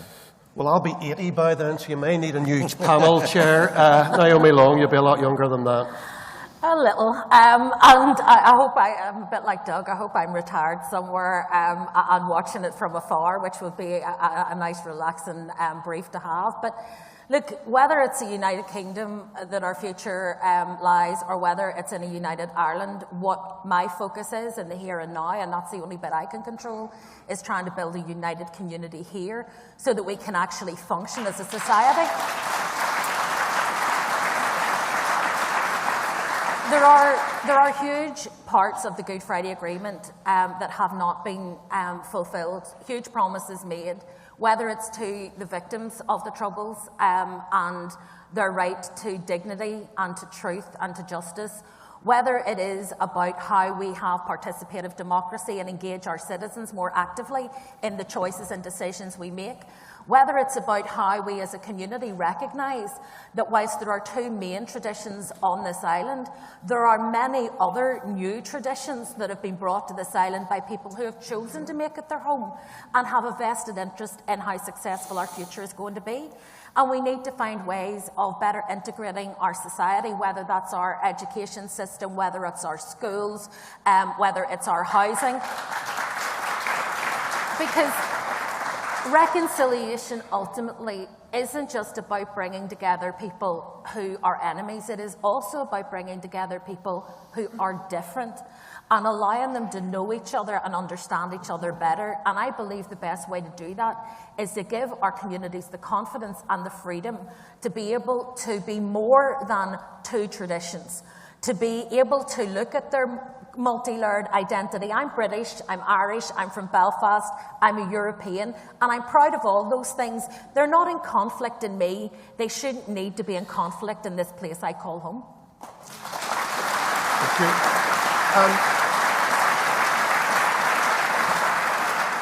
If Mary Lou and Colm get their way and there is some sort of vote just between ourselves, how would you vote?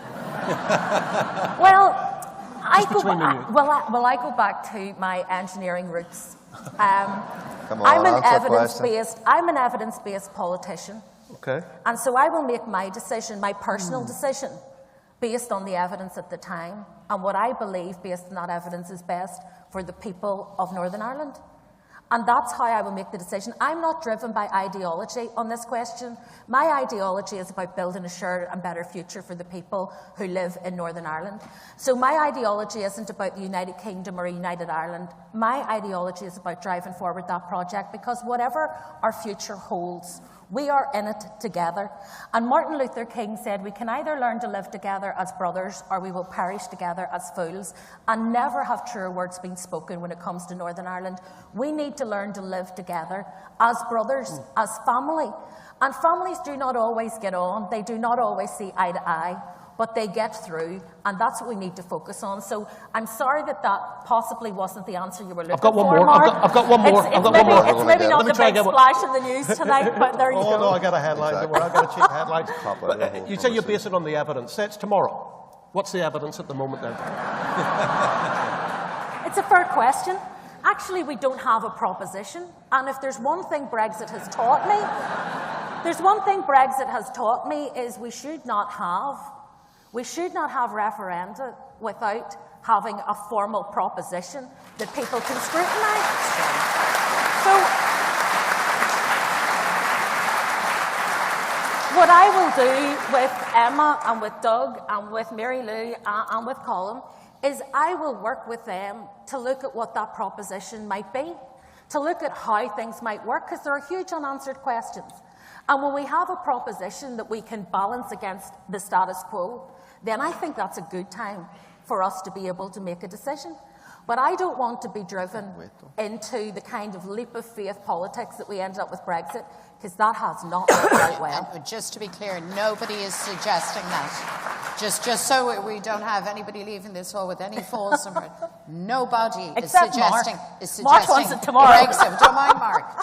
Brexit, Mark 2, or a leap. What we are saying, a lot of us are saying now we need the structured conversation, we need a citizens' assembly, because we need to exactly work towards what you've described. And we want to be part of that conversation, because regardless of the outcome, this is my home. Exactly. It is the home for the people who I represent. And it is the home for Emma and for Doug and for everybody, whether a United Ireland is something they want or whether it's something they're indifferent to or whether it's something that they don't want. It will still be their home, and we have to learn to accommodate each other in Northern Ireland, and then we can go on and accommodate each other in wider agreements. I've just been told this has to be the last question, so Emma, it's not been easy for you. You've been slightly outnumbered, but you get to have the last word. Well, I do want to end on a hopeful note around the next 25 years, because despite the difficulties we face at the minute, I remain incredibly hopeful for this place. I believe we can do it, and we can only do it by working together. Yes, it's fractured at the minute. It's broken. And we all, regardless of whether we admit it or not, many of us have some part to play in terms of breaking that. But we can have a very, very positive role to play in fixing it. And I think progress has been made. There is a pathway. And I think, certainly from my point of view, I'm hugely positive that by working together constructively, we can build that brighter, better future for everyone. The only way this place is going to work is by acknowledging each other through inclusion, but also in terms of our east-west, north-south relationships. That is what has been fractured. We've had a very difficult number of years, but my plea and my commitment is that we are going to engage constructively and positively to fix. There's a unique opportunity. It's broken, let's fix it, but let's get it right, and let's get the foundations right to make sure there's stability for the next 25 years. Certainly, I believe we can do that. Thank you very much indeed. Folks, can you just indulge me for the last minute as a former student of Queen's University to thank the university for everything they've done this week. They've done two things that didn't happen on Good Friday. They've brought all of the parties under the same roof, which didn't happen on Good Friday, and they've brought the journalists inside rather than outside in the snow. So thank you to everyone at Queen's, and thank you most of all to our panel. Thank you.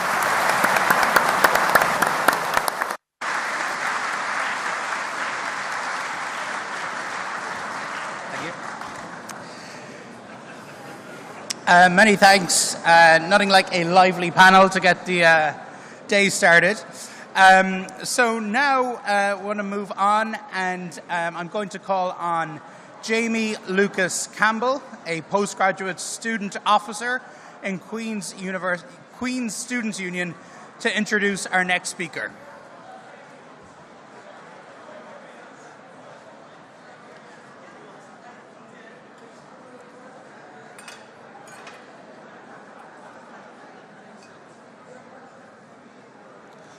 Good morning, everyone.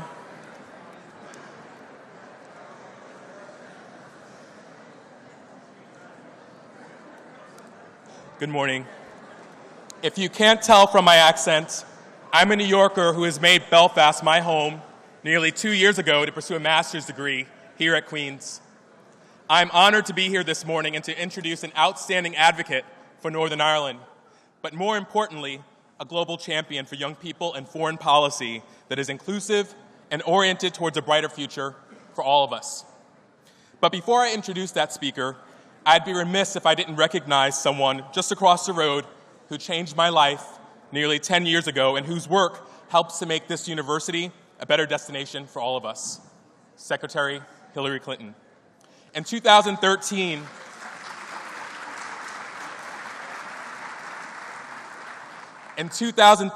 shortly after I earned my undergraduate degree, I worked for an outstanding Irish politician in New York City called Speaker Christine Quinn. Through Chris, I was introduced to Secretary Clinton, and a mentor in Chris's office asked me one day if I'd be interested in shadowing him, and I said, of course, sure, never assuming that I would meet the Hillary Rodham Clinton as part of that exercise. Lo and behold, less than a week later, on a cold evening at the American Museum of Natural History, I came face to face with a global icon, best known at the time for her work resetting American policy, establishing the effectiveness of soft power and diplomacy. But what amazed me most was how supportive the Secretary and her team were. I was a low-income, black college person from Yonkers who had no connection, no money, but apparently my tenacity and my passion showed.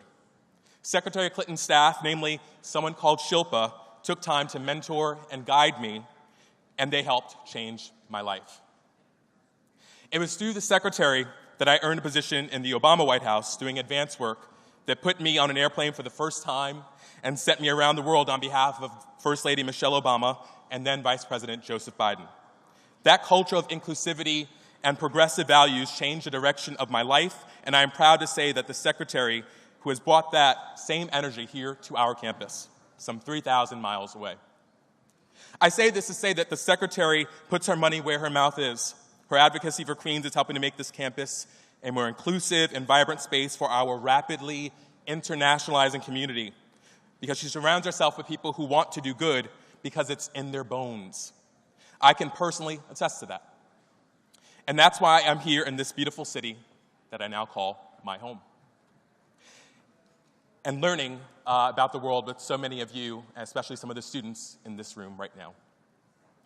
Which leads me to our next speaker. Ambassador Jane Hartley is an outstanding representative of the American people across the United Kingdom and Europe. I had the privilege of working alongside her staff to help organize President Biden's speech at Ulster University just last week, and I can speak to the difference she is making, not just being a spokesperson for the American people in the UK, but supporting a culture of advocacy and social impact for global peace and unity. The Ambassador and the Consul General, Paul Narain, are working tirelessly to champion a sustainable and inclusive society that can count on the continued support of the American people. And I'll end by saying opportunity is rife here at Queen's. I say this as a New Yorker who moved here less than 2 years ago, and yet who has served as the Students' Council representative on the University Senate, co-chaired panel discussions with esteemed Black Panther and visiting professors here on campus, co-founded the first postgraduate LGBTQ resource group, and who has been able to foster discussion around equity and inclusion amongst our student body as Vice President Postgraduate and the Students' Union.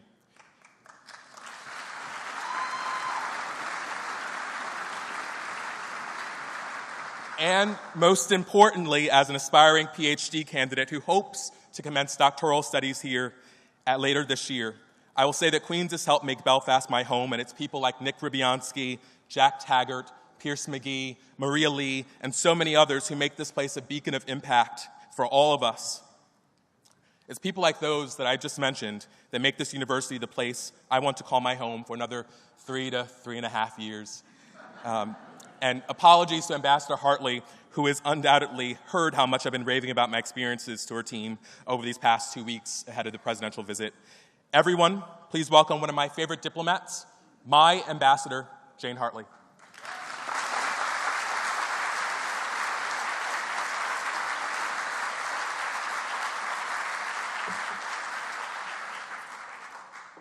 I'm debating whether to use the step or not. I think that might be too tall. What do you think? I'm always paranoid because I come from a family where everybody's 6'4", except for me. But I think this will do.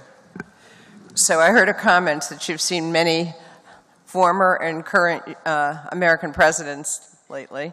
I think you have. And now you have an American ambassador. So I hope you're not sick of us yet. Anyway, thank you. It's wonderful to be here. And before I say anything else, let's give a round of applause for Jamie-Lukas.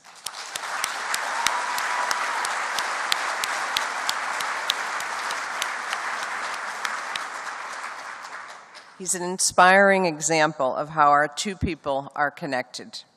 An American student excelling here in Belfast, committed to making his community a better place, wherever that community is. He is also a reminder of the international benefits of peace. 25 years ago, not many young people were traveling to Belfast for their studies. Peace has opened the door of possibility for so many young people, most importantly, for the young people of Northern Ireland. When I arrived in Belfast on my first official visit a few months ago, I came here to Queen's University, where I spoke with many of you about your ambitions for your future. And it was clear from those conversations that they are very much the same as ours, the same as mine. It's the hope that you can pass on more opportunity to your children and that they can pass on more opportunity to theirs. And sometimes we call that the American dream, but it's really a universal dream, shared by families from Belfast, Northern Ireland, to Belfast, Maine. Faith in that simple dream is what unites us, and it gives meaning and urgency to our efforts to protect a hard-won peace. And I saw that urgency in the eyes of young leaders I met here who were born in Northern Ireland, and though they studied or worked abroad, decided they really wanted to come back home because they really wanted to live their lives here. And they wanted to make their neighborhoods, their communities, their families stronger. And I saw that urgency here at Queen's University, where you're partnering with local businesses and tech companies to create job pipelines for students in Northern Ireland. And here also a big shout out to Hillary Clinton, who's doing some amazing things here, and for her Clinton scholarships.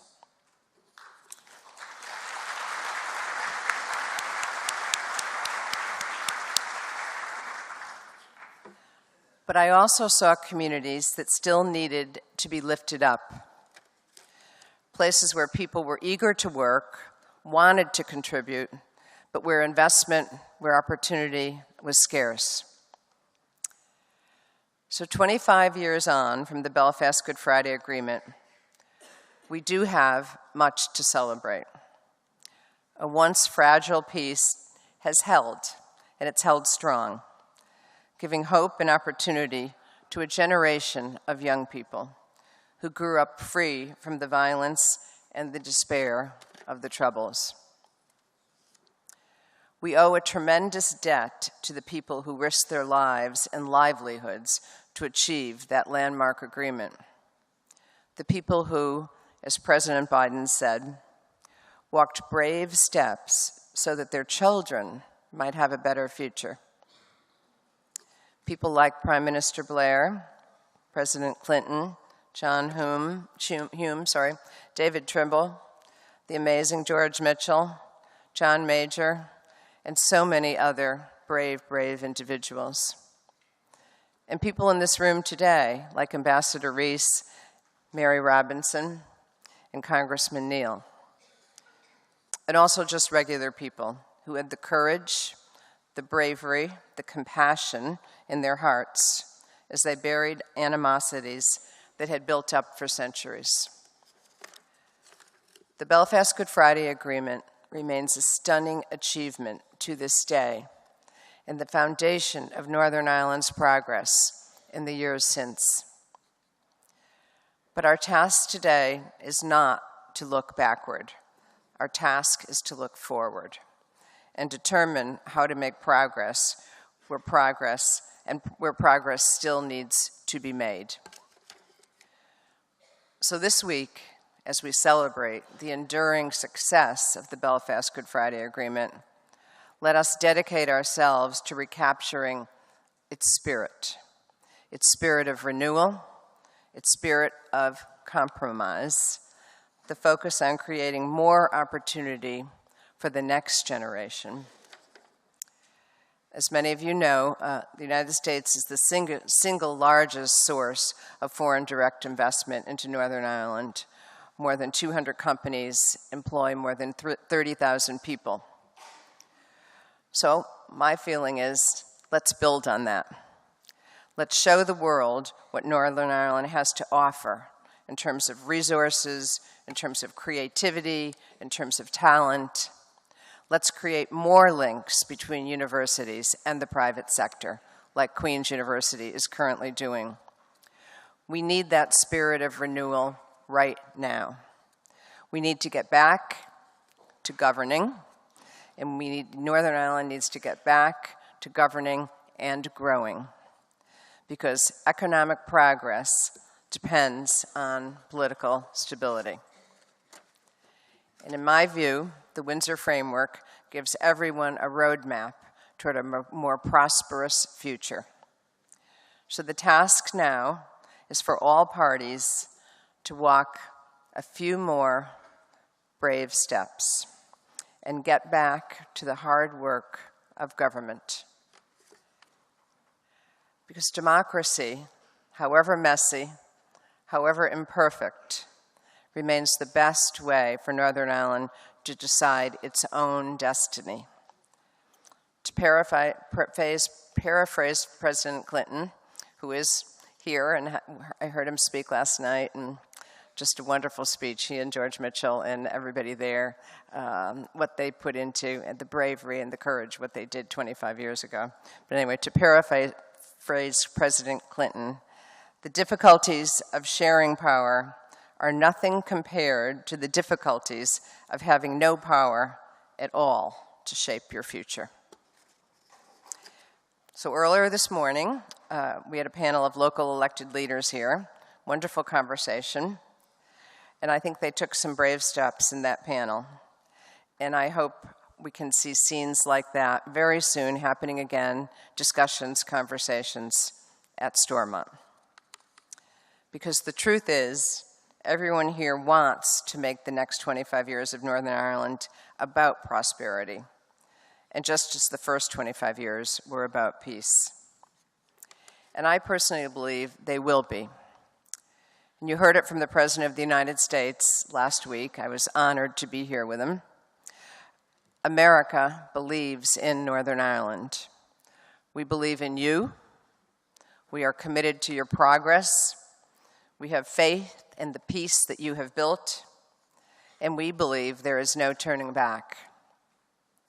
Our challenge now, a challenge we welcome, is to lift everyone in Northern Ireland up equally and pass more opportunity on to the next generation. Reflecting on the 20th anniversary of the Belfast Good Friday Agreement, the amazing George Micheál said that the real credit belonged to the people, always to the people, and to the political leaders of Northern Ireland who, in dangerous and difficult circumstances, after entire lifetimes in conflict with one another, summoned extraordinary vision and an extraordinary courage. So now, I would say to all of you, it is our time. It is your time. Your time to summon that extraordinary courage and vision, to meet the challenges we face, to seize the opportunities before us, and to build on the kind of future for Northern Ireland that its young people truly deserve. Thank you very much. I look forward to working with you.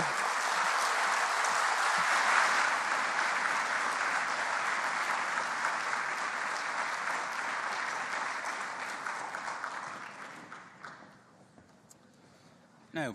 A big thank you to Jamie-Lukas Campbell and to our keynote speaker ambassador, Jane Hartley.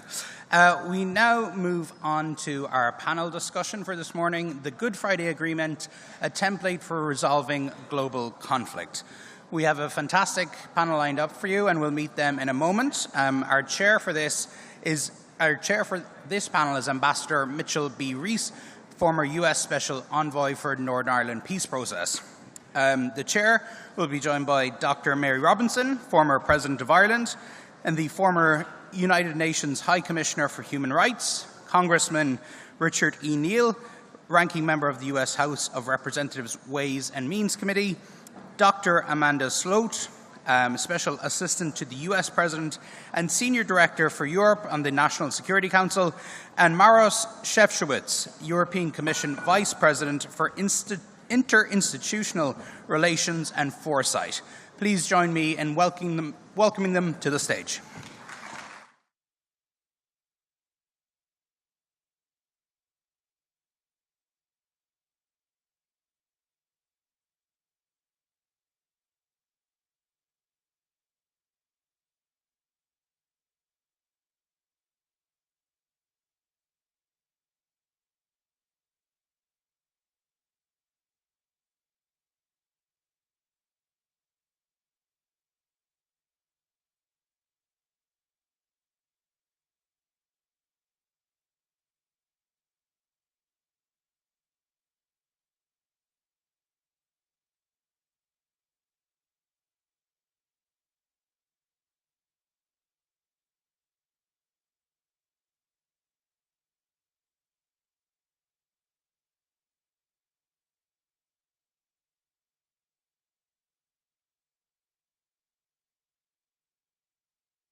Thank you.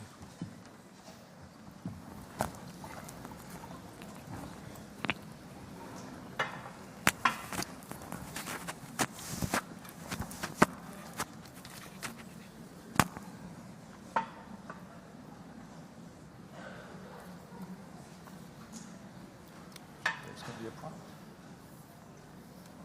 Where we go? There's a prompt.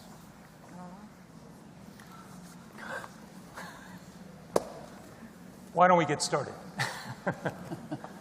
Good morning. My name is Micheál Rees, and it is a great pleasure and privilege to be moderating this second panel today. It is especially a great pleasure to be able to share the dais with such a distinguished group of public officials.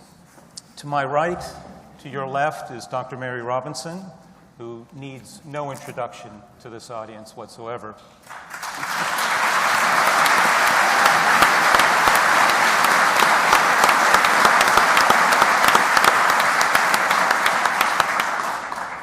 To my immediate right is the Honorable Richie Neal, the Congressman from Massachusetts, my native state. Congressman.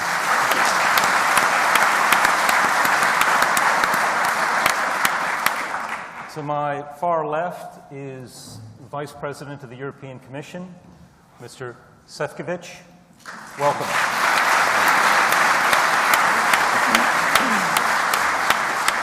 And to my immediate left is Dr. Amanda Sloat, the Special Assistant to the United States President and Senior Director for Europe at the National Security Council.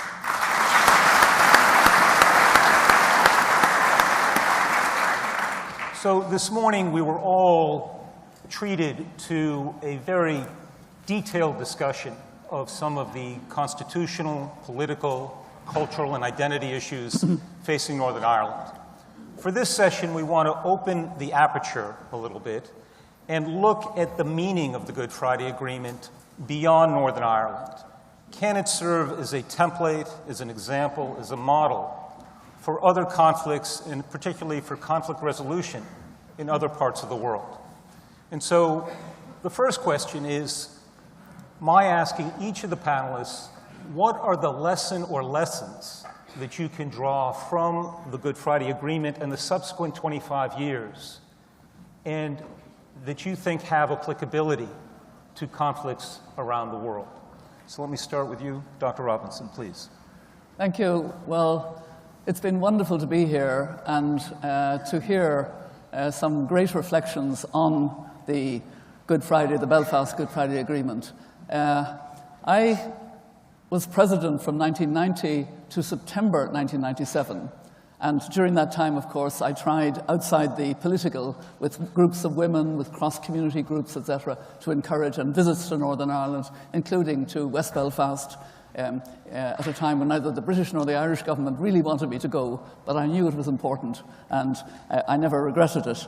But in September 1997, I, on the one day, ceased to be President of Ireland and, under pressure from Kofi Annan, became the UN High Commissioner for Human Rights. Extremely stupid. I didn't take a holiday. I mean, it was crazy.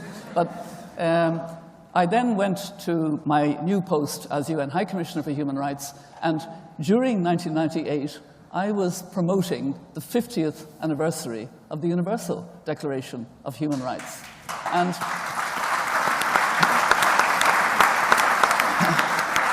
And I actually came back to Belfast in December 1998.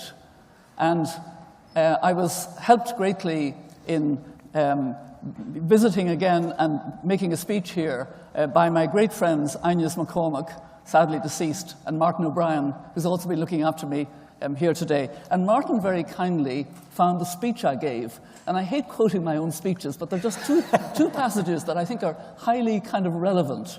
I was speaking as High Commissioner, and I said, having talked about the Universal Declaration, I said, all of this is reflected in the Good Friday Agreement, which is conspicuous by the centrality it gives to equality and human rights concerns. Few documents emerging from divisive and difficult political negotiations have so well captured the importance of fairness and in creating a right relationship. And then I go on, if I may, just for 1 second. Your job in the future, if change is to be embedded, is to ensure that the various institutions that emerge from the agreement adhere to the human rights standards set for them.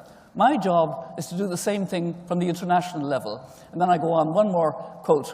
I also see my role as ensuring that the international community learns from your experience, so that the change initiated here can begin to transform the relationships elsewhere, and so transform the lives of so many far from here by making good on the promises of the Universal Declaration of Human Rights. And my bluff was actually called on all of this when, in 2013, I got a different mandate from a different Secretary General of the UN. I was invited to be the first woman in a senior mediation in the Great Lakes in Africa. And it was under an agreement called the Pact for Peace, Security and Development in the Great Lakes in Africa and the Democratic Republic of Congo. And I can come back to how difficult I found it, but I was trying to implement what the Good Friday Agreement stood for. But maybe you should hear other panelists first, and maybe I'll get a chance to tell you my story. But, thank you.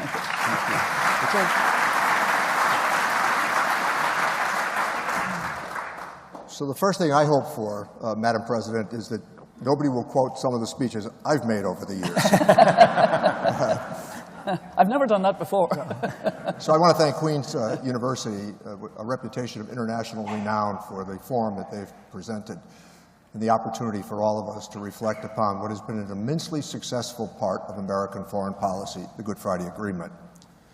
There's a danger in anecdotes in politics, but there's also evidence that frequently comes of it in these small conversations. And just this morning, coming down from breakfast on the elevator, a woman introduced herself to me. She had recognized me, and she said, I grew up in County Down. She said, my childhood was based upon fear.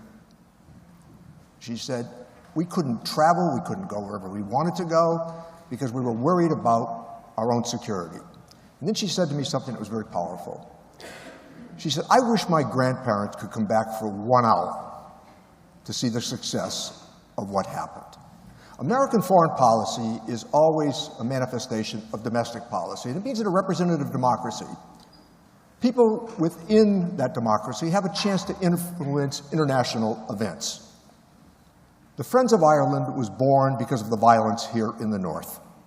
And the Friends of Ireland served as an honest broker, including a current president, members of Congress, and we insisted that there be a change in policy by the United States where actually we would immerse ourselves in the details of the longest-standing political conflict in the history of the world. Reminder, 30 years ago, there were 30,000 British soldiers in an area the size of our state of Connecticut. I was here. 106 military installations. You couldn't travel anywhere in Belfast or Derry without the threat of being stopped and frisked. And on a congressional delegation visit here in 1989 with the Speaker of the House, Tom Foley, our bus was stopped at the Donegal-Derry border with the Speaker of the House on the bus and searched by British military. Today, if you cross what was the border, your phone pings. That's the reality of what the American dimension as an honest broker helped to bring about. The other substantive part of this acknowledgement in an academic setting, which is really important, the world was changing in the mid-'80s, really changing. The Soviet Union collapsed, and despite the punitive actions of Putin today, Eastern Europe remains free. Part of that was the American guarantee. Majoritarian government had come to South Africa, and democracy appeared to be on the march in places like Central America and South America. There were free elections. You might not like the result of a free election, but there were free elections. And there was one stubborn issue in the 6 counties of Northern Ireland, where decent people every day tried to get on with their lives. But the fact was that ancient tribal considerations frequently got in the way. Bill Clinton decided to put something into it with Hillary Clinton. And I must tell you, the Friends of Ireland lobbied him hard, aggressively, and the meetings weren't always pleasant.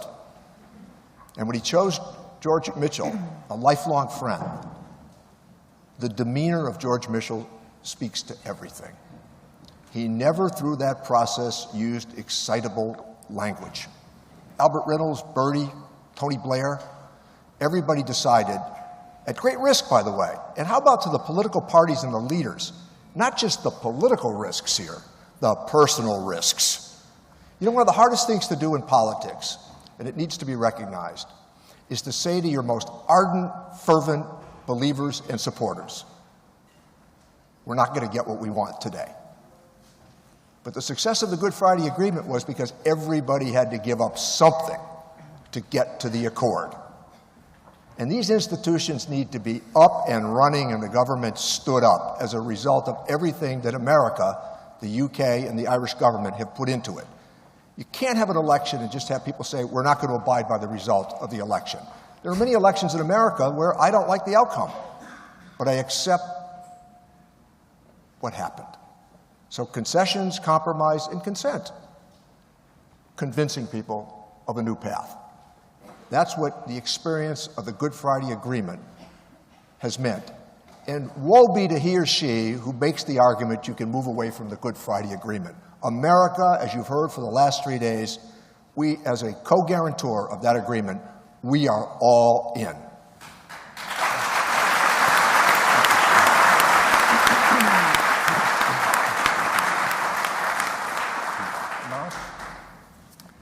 Well, first and foremost, I really would like to thank the Queen's University Belfast for hosting me already for the 2nd time, because I was here in September 2021 because I just wanted to continue this very intensive interaction we had with all political leaders in Northern Ireland, but also with civic society. I think the Professor Cathy Hayward is doing marvelous job in working with the communities, in putting it into, I would say, the metrics, how the opinion polls are evolving in Northern Ireland. And of course, we've been listening very, very carefully to all the representatives of the business community here in Northern Ireland, what is needed. What I heard very clearly was we need predictability, we need stability, we need the vision of peace, and we need the vision of prosperity.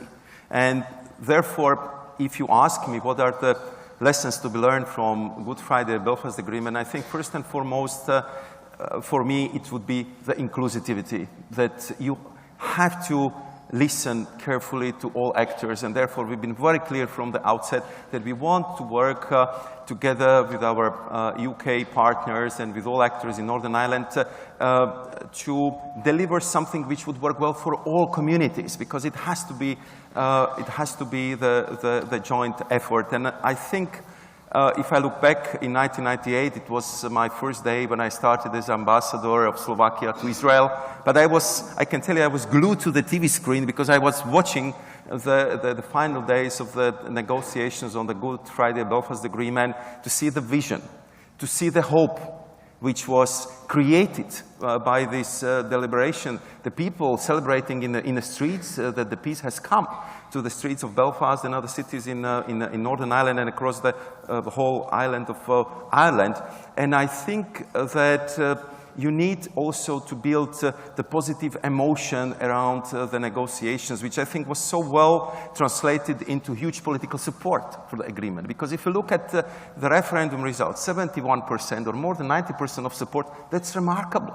That's you have a societal consensus that we want to move on. We want to usher the new era, and we want to focus not only on peace, but also on increased prosperity. And I'm very happy that this afternoon with Tony Starr, but also with Secretary Chris Heaton-Harris, but also with the U.S. envoy for Northern Ireland, Mr. Kennedy, we'll be also discussing, this perspective of this new economic prosperity for Northern Ireland, because I think that after 25 years of peace, now we need to focus how we can combine the peace with increased prosperity for the Northern Ireland, and I think it's achievable. We saw very democratic dynamics in our previous panels, so I think the democracy is live and healthy in Northern Ireland, so it's up to the people of Northern Ireland how they decide to move it forward. But I think that the discussions like we have today organized by the university, the interaction, and kind of highlighting what kind of opportunities this new situation brings to the island of Ireland will be the markers which I think will resonate with all political leaders in Northern Ireland. Thank you.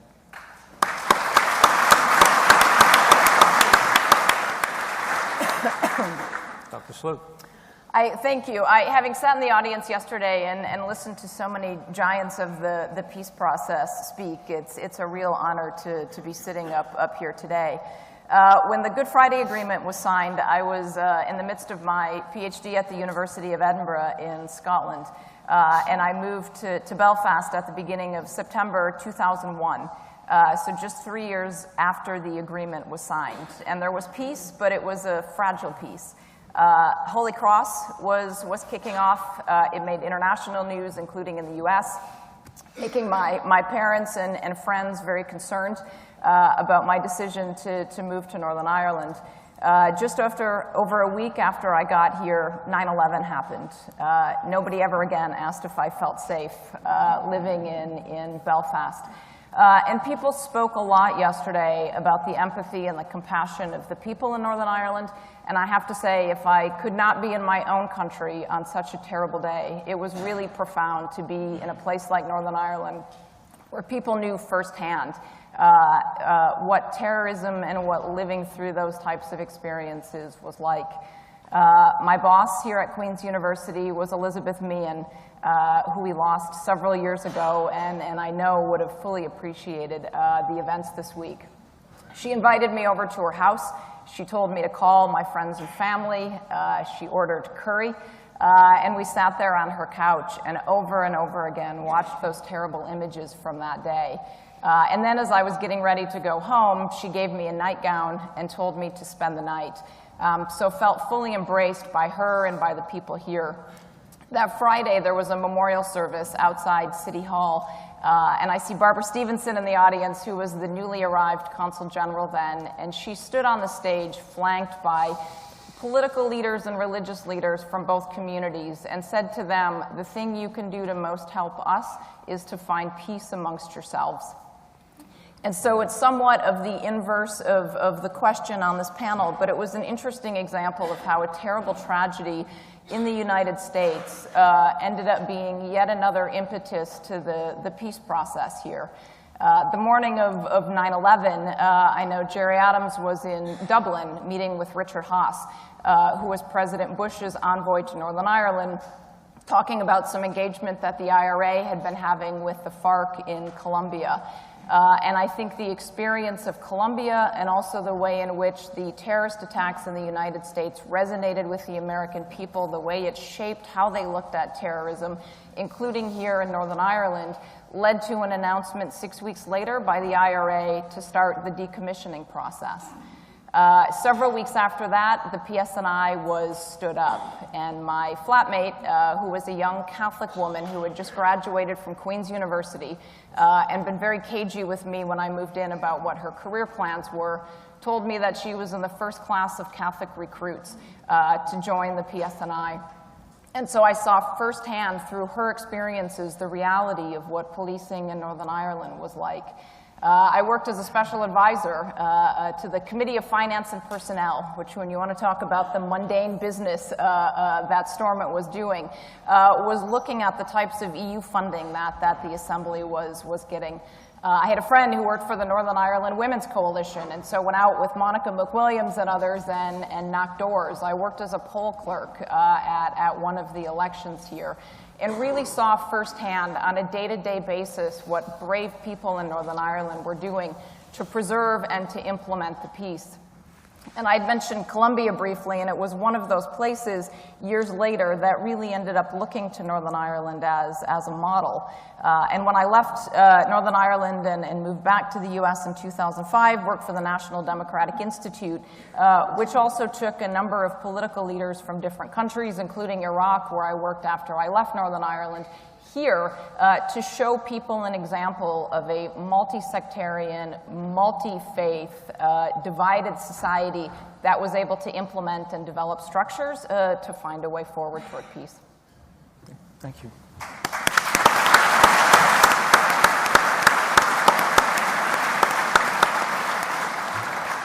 So I listened very carefully to what all the panelists said. From Dr. Robinson, it was respect for human rights and equality.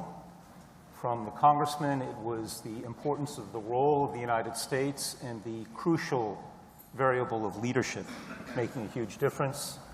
From Marosh, it was inclusivity and having a vision that people can unite around and become inclusive. And Amanda's clear sense of empathy that came through, along with a detailed knowledge of the local landscape. All of those, I think, clearly were part of what made the Good Friday Agreement such a success, and perhaps transcend it and have lessons for other conflicts around the world. But here we are in the heart of a great university, one of the best in the entire world, and there are probably young people here in the room and perhaps watching around the world. And so perhaps we can offer some lessons for them as the future negotiators of conflict resolution, of peace agreements. What are some of the qualities that you feel that you need to bring to the table when you're negotiating these intractable problems with very difficult people? If the problems were easy, they would have been solved by the time you got there. So what are the personal qualifications or characteristics that you think are most useful in negotiating peace agreements? Dr. Robinson. Well, thank you. I thought I might illustrate with my personal experience in being asked to mediate on that Pact for Peace, Stability and Development in the Great Lakes in Africa and the Democratic Republic of Congo. That was the title. I tried to reframe it as a pact of hope, and I wanted to involve civil society, and in particular women. It was very difficult. I learned a lot from listening to the panel discussions at this conference, and one thing that I absolutely agree with was the emphasis on the need to nurture implementation of an agreement. So you get the words on paper, you get the vision, the Good Friday Belfast Agreement, but you need to really reinforce and fulfill the objectives. So I had 13 heads of state of countries of Africa. I had 4 institutions, the United Nations, the African Union, the Great Lakes Organization itself, and SADC from Southern Africa, all represented at head of state level. They were all pretty well all men. There was one woman, Joyce Banda, was head of SADC for a while. There was a secretariat formed, nominated by these heads of state. They all nominated men. I got Binta Diop, who was a great friend of mine. She was the special representative of the African Commission on Women, Peace and Security to join. I nominated her. I didn't have a right to nominate, but I nominated, and so she was one. When I was in places like Goma and meeting with civil society, I realized that in the culture, very often women wouldn't speak up. So there were times when I literally, because I was short of time myself, I was saying, look, this has been very good. I'm glad to have heard you. Now I want to listen to the women. So men, get out. Let me talk to the women.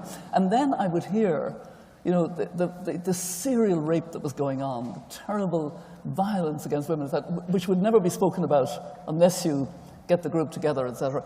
I eventually ended up supporting and forming a platform of women's groups from the 4 key countries, from the DRC, from Rwanda, from Uganda, and from Burundi. And that's still going, I'm glad to say. And I follow a little bit. Things are bad again in the DRC. You just don't, you don't easily make and sustain peace. If only we understood how precious the Good Friday Belfast Agreement is, and that it has lasted, as has been emphasised, that there is a process here for the people of Northern Ireland which is beyond price. It's invaluable. It's rare. It's very rare at the international level, as I know from my work as UN High Commissioner for Human Rights and now as Chair of the Elders, where we're still trying to address some conflicts. So, it's wonderful to be here. I hope that this commemoration that has been so well planned by Queen's University, and I pay great tribute to the planning of it, will help encourage valuing and now implementing fully this very special Good Friday Belfast Agreement. Thank you.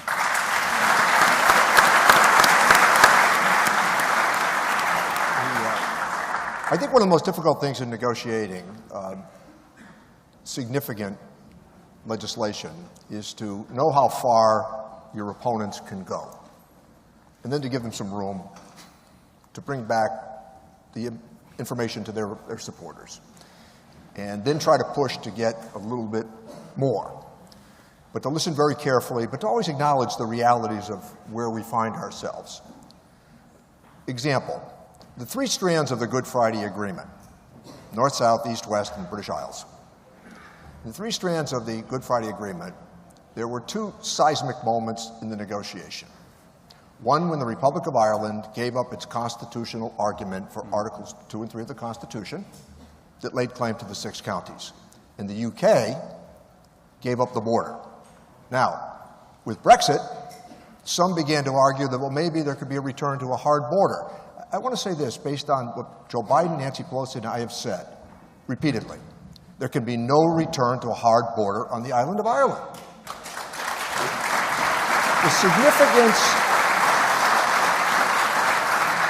The significance of being able to journey back and forth from Belfast to Dublin, which is strand 2 of the agreement, has changed everything for young people and their aspirations. 2 generations have now grown up here, not knowing of the violence. And I return to the phrase that I offered early on, the risks that people took to bring about those 2 big achievements. And when we think of it, it becomes a template for the rest of the world. But at the same time, when we reach our potential expands. Thank you.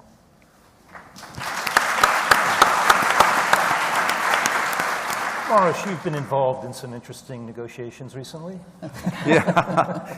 What lessons might you share with us? I think, I mean, for the young people, I would say the message would be that diplomacy, or I would say negotiations in the politics, it's not easy. As my mom says, if it would be easy, everyone else would do it. So, I mean, it's really a challenging task. But you have enormous sense of accomplishment and delivering the public service if you succeed. And it's something which, I mean, kind of keeps you motivating, because you know that you are trying to do the good thing and to find the best possible solution for all the parties. I would say that lesson number one is respect your partner. Know your file. Go into the details, because that would allow you to kind of understand better what are the limitations of your partners. Work with your partners, but also work with your own constituency, because in the end you will have to find the solution, which might be kind of difficult also for your own party, and therefore sometimes the change of the mindset, the new approach to solving the problems, being creative, I think it's very, very important. So we have to kind of work on both sides, with your negotiating partners, but also with the party you represent, or you're trying to convince about the solutions you are working on. And I think that respect should be demonstrated in the room and outside of the room, because you need to be very honest with your partners, but also to be, I would say, very, very honest and positive about them when we are talking to the press, when we are talking to other parties, because the world is actually very, very small, and I mean, it's very difficult to trust your partner negotiator when you know that there is this lack of respect. So I think it's a big part of that is, I would say, also the establishment of this strong personal relationship. I'm so happy that with both James Cleverly, Chris Heaton-Harris, in a very short period of time, we managed to have that strong relationship. I always remember the very positive atmosphere we had on the Hill with the Congressman Richie Neal, but also with the other caucus, the support of U.S. administration, and of course, a big support among the member states in the European Union. In the end, I think we've been all very proud. The European Union was at the side of the peace process in Northern Ireland from the day one. From the first announcement of the ceasefire, it was still Jacques Delors who asked, how can we help? What can we do? And I think that through all the peace programs and the facilities and financing, just to be a good friend, not to meddle in, but to be always ready to assist and help. I have seen fantastic projects from Schenkel Road Women's Center, community schooling, Peace Bridge, Fleury Bridge, you know, area being transformed from military ground into the thriving business community. And all these are, I would say, very practical things which kind of demonstrate to the people of Northern Ireland that there is very strong peace dividend. And there is more to come if you work in that direction. Coming back to my initial arguments, I have such a personal, I would say, rule for myself that, because sometimes, of course, these discussions could be very frustrating. I'm sure that Madam President and Richie would confirm. Sometimes there is a disappointment, sometimes there is a failure, but always try to have the evening conclusion of the conversation in a way then you can have a coffee in the morning with your partner. Never break it off. Never push it beyond the state of repair, because in the end, it's always up to you to come back to the deal, to come back to the table, and work harder for finding the solution. And for that, you need to have that utmost respect for your partner. You need to build a strong personal relationship, and you have to build that relationship of trust, which is, I think, such a crucial quality for any successful negotiations. Thank you, Mark.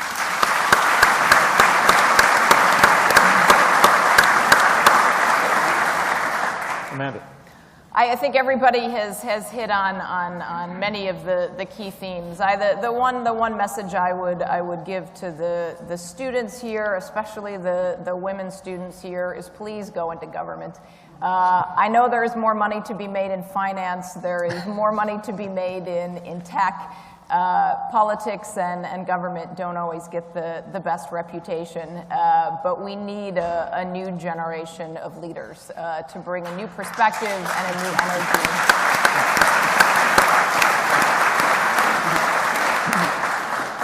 And I think you have to follow your passion in what you're doing. I never expected over 20 years ago when I was sitting here that I would be returning one day with the President of the United States. But had a passion for European politics, was deeply interested in what was happening here, and it's always good if what you study in university becomes relevant at a later point in your life.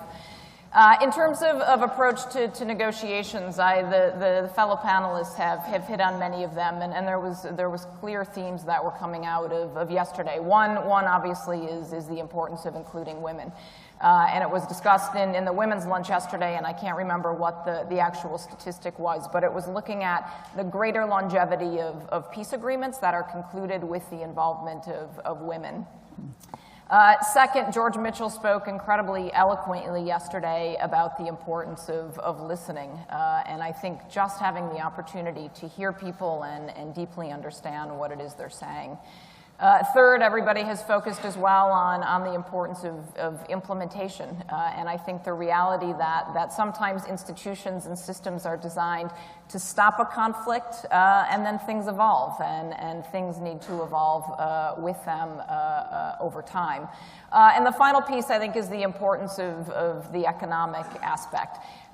You're seeing this in societies with the need to ensure young people are fully employed, that people have hope, that people have a perspective on the future.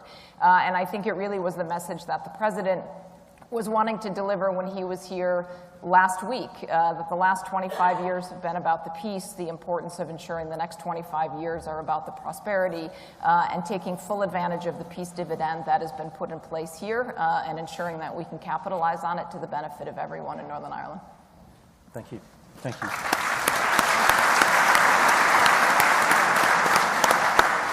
So one of the common themes from all of our panelists is really the importance of communication, both communicating and receiving communications and understanding what that means. Now, we all know that social media didn't exist 25 years ago, but I'm curious what you think, how has social media today impacted negotiations, both in terms of the trust that Maros was talking about, in terms of understanding the opponent's view, in terms of communicating to your own constituency, and in terms of other voices, other stakeholders, perhaps aggravating, increasing the difficulty, putting more pressure in real time on negotiations. Because that's a reality that we all face today. It's something that you can't pretend doesn't exist. It's part of the variables that make up any negotiation today, and you have to be able to handle it. So, Dr. Robinson, how do you evaluate that today, and what advice would you give?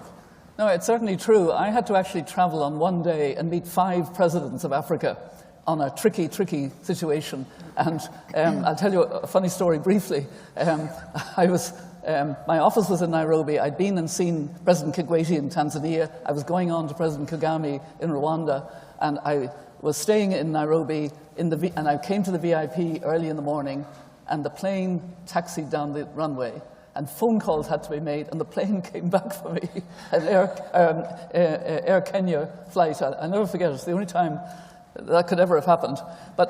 And there's a lot of pressure. But I think that it's very important to try to understand what is the fear and resistance to an agreement more. And rather than, put pressure of the wrong kind, help those who are fearful to overcome through, and I think this conference hopefully helped. I would have liked to have seen more representation, for example, of the DUP here. I thought the panel this morning was very good because it showed the different perspectives. And it did show, that there are still fears, that there are still worries. I think we have to be terribly, kind of reach out as much as possible in order to secure for the whole people of Northern Ireland the full flowering of this agreement. It is ready to flower. There's no doubt about that. I think the Windsor framework was very helpful in, sorting out a lot of knotty issues.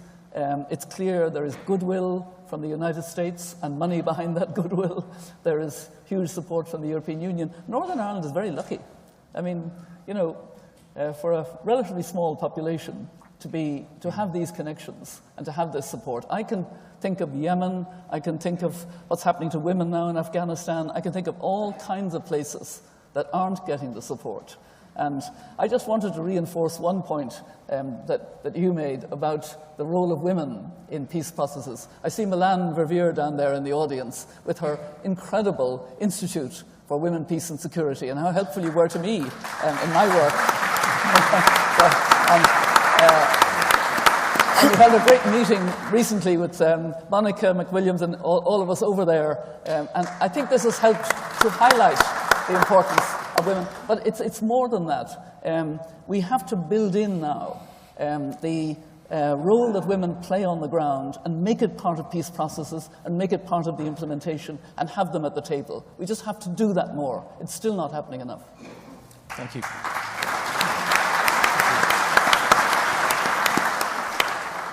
So I'm glad that we would not be trying to negotiate the Good Friday Agreement in the age of social media.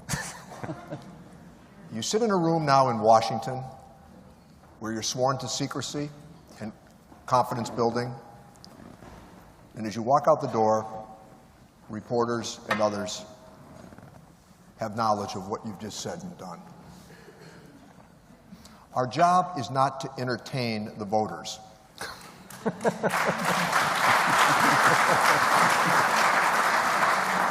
Our job is to inform the voters. And I call attention to that because in complicated negotiations, the reward more and more seems to be how do you stop something from happening rather than having it happen. And the critics know just where to put the needle in with excitable language. They know the media outlet that you go to that's going to confirm what you think rather than the opposite. And social media creates instant opinion. Yeah. How many times in our own lives have we believed something only 6 months later to say, how could I have believed that? Upon reflection. And I think that it plagues the Western democracies now. Disinformation, which is carefully calculated, versus misinformation, which can suggest that somebody's just misinformed. But it's harder and harder in the Western democracies now to get big things done. And the other part of it is back to what happened with the Good Friday Agreement, the compromises that were built in. Compromise is not akin to treason. Compromise means that even though in this moment we can't get what we want, if we're patient enough, if we use the process of democratic institutions, we can prevail over a prescribed period of time.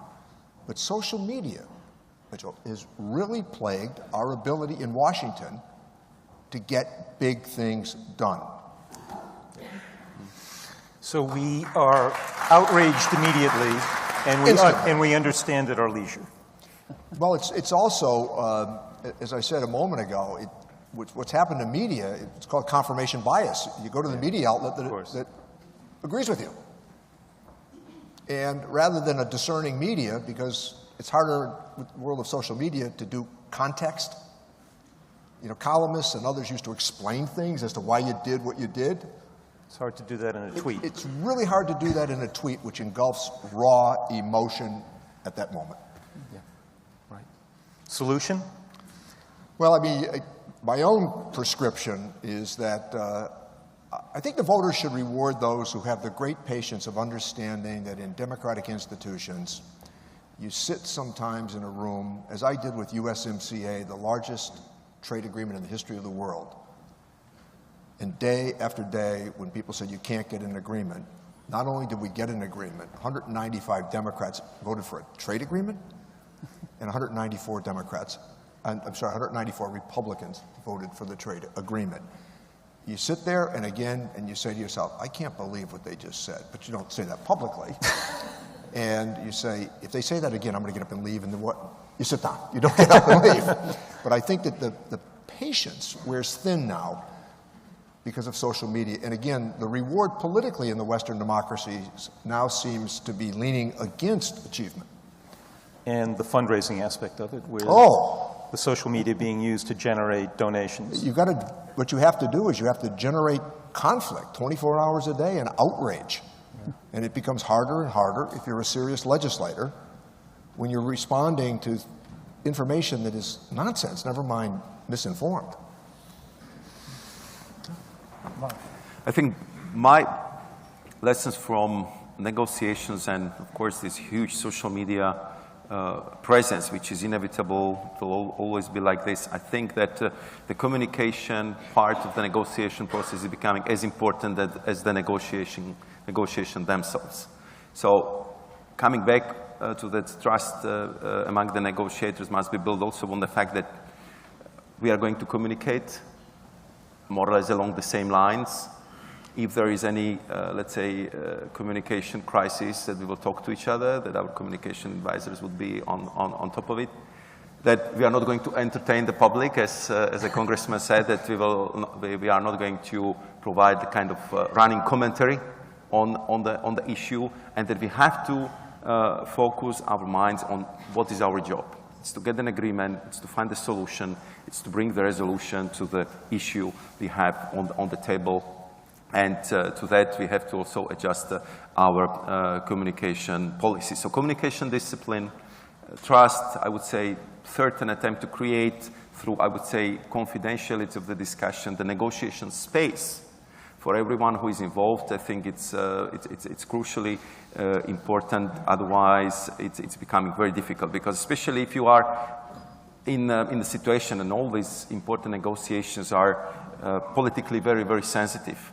And immediately, if you kind of generate the pushbacks, the political clash, or create, I would say, very difficult political noise, that's extremely complicated to focus on the substance of the problem you have to resolve. So I think that from now on, for all future negotiators of the difficult, sensitive deals, they have to have very strong communication advisors, and the communication policy has to be part of the negotiations, because that's the only way how we can handle these difficult negotiations.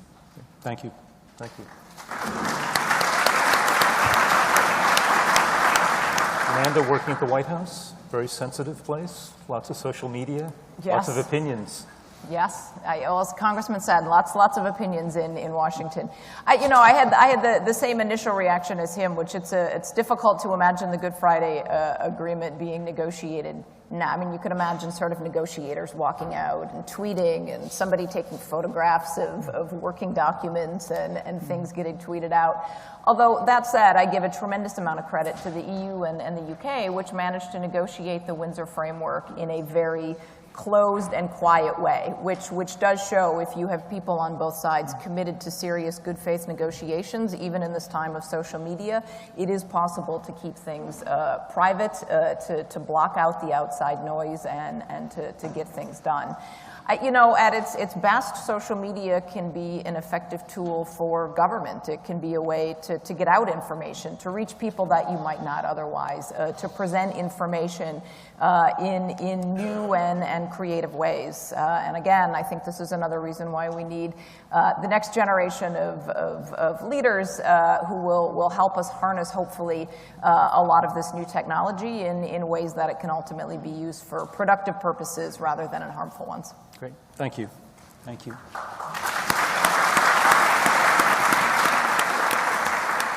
So our session is coming to a close. I want to thank Queen's University again. I want to thank all of you, and I especially want to thank my distinguished panelists for, I hope, what was a very informative and interesting conversation.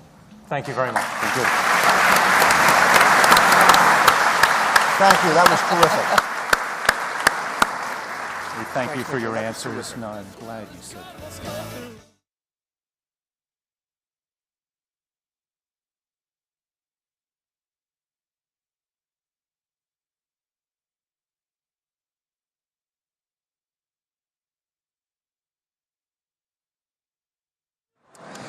Thank you, panel. Great panel.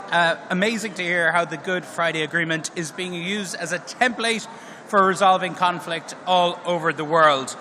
We're now going to rearrange the stage to get set up for our next session, the live recording of the Rest is Politics podcast.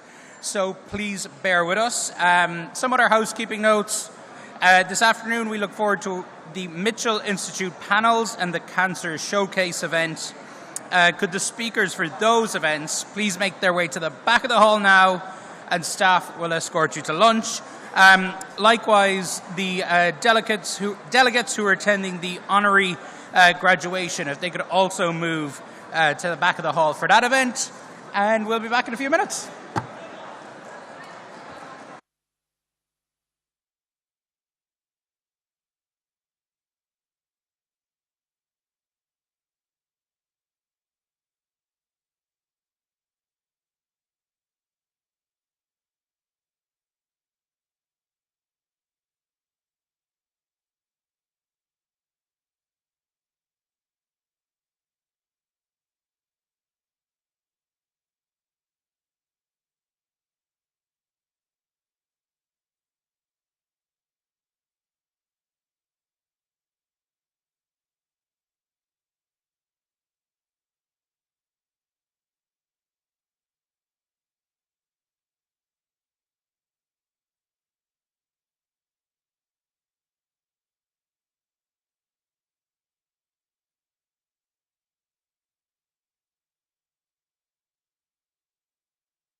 please welcome back to the stage Donny O'Sullivan.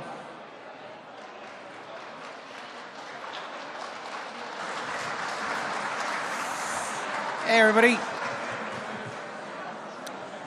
If you all want to take your seats, we now have a unique opportunity to be part of something special. Our next session is a recording of The Rest is Politics podcast. Like me, I'm sure many of you are huge fans. It's presented by two men who have been at the heart of the political world, former Downing Street Director of Communications and Strategy, Alistair Campbell, and former Cabinet Minister Rory Stewart. They join forces from across the political divide, and the podcast lifts the lid on the secrets of Westminster and offers an insider's view on politics at home and abroad. As we know, the presenters are very skilled at disagreeing agreeably. I hope you enjoy it. Please welcome to the stage hosts Alistair Campbell and Rory Stewart and their guests.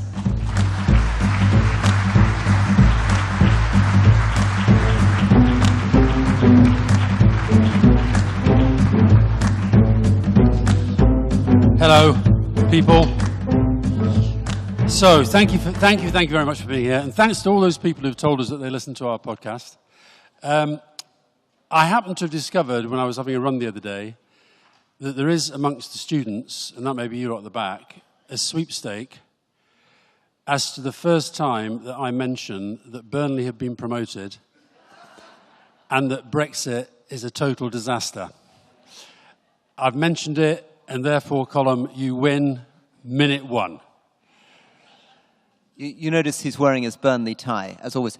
We had an amazing revelation earlier on the podcast, which I hadn't realized, which is he spent his entire time at the posh grammar school that he went to with Gary Lineker, swathed in a Burnley scarf throughout the whole thing. And he kept saying to Gary Lineker, "You do remember me from school, don't you?" And Gary was like, I'm not really sure I do. And he's like, "I was the guy in the Burnley scarf. You remember the guy in the Burnley scarf?" Anyway, there it is again. Now listen, we're going to talk about, as we have to, I know we've all been talking about the Good Friday Agreement 25 years on, and I think particular focus on what's happening now.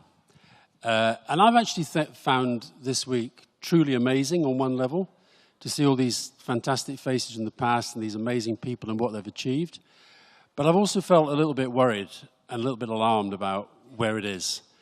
And I just think that the message that's gone out from all the leaders yesterday in particular, and then from some of the leaders again today, is that this thing can't keep going round in loops. It's got to get moving. And I think if there's one lesson that I draw from 25 years ago, it is that you need people of real commitment, real energy, and they just don't give up until it's done. And I'm worried, I'll be honest, I'm a bit worried about where the debate is at the moment.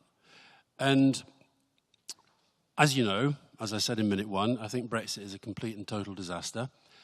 I think it has been a bit of an elephant in the room this week, and I want to bring the elephant in, because I think that where we are, and I wasn't in for Chris Heaton-Harris's speech, but people tell me it was a good speech.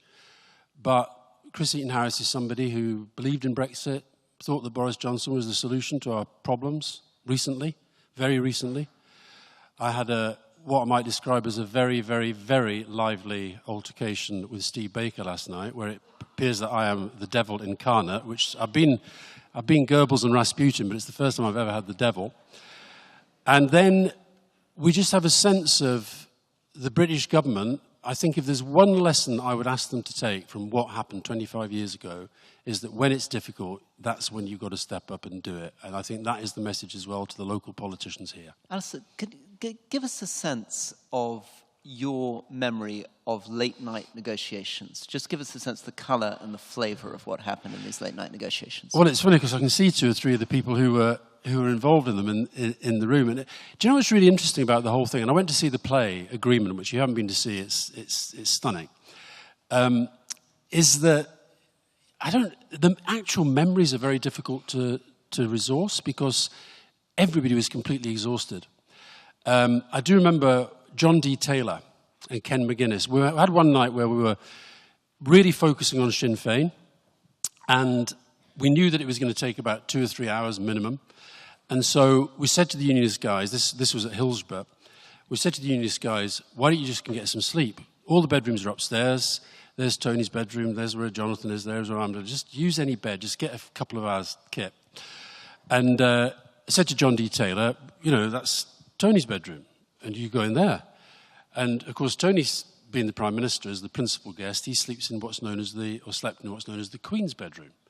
So John D. Taylor said, I could not possibly sleep in a bed that has been slept in by Her Majesty the Queen. Fair enough, well, you can have my room, it's just over there. Off he goes. About 2 hours later, Tony wanted something brought down from his room, so I went up to the room to get hold of this paper that he wanted. And who should I find snoring in the bed but Ken McGuinness, who'd have been at the briefing, but had decided that for him, sleeping in the Queen's bed was absolutely fine. And I saw Ian Paisley Jr.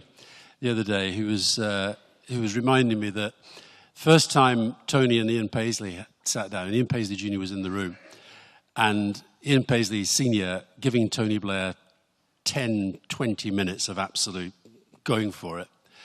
And eventually, Tony got a word in, at which point the fire alarm in Stormont went off. And Tony sort of jumps up and says, what was that? And Ian Paisley says, that's the lie detector, Prime Minister.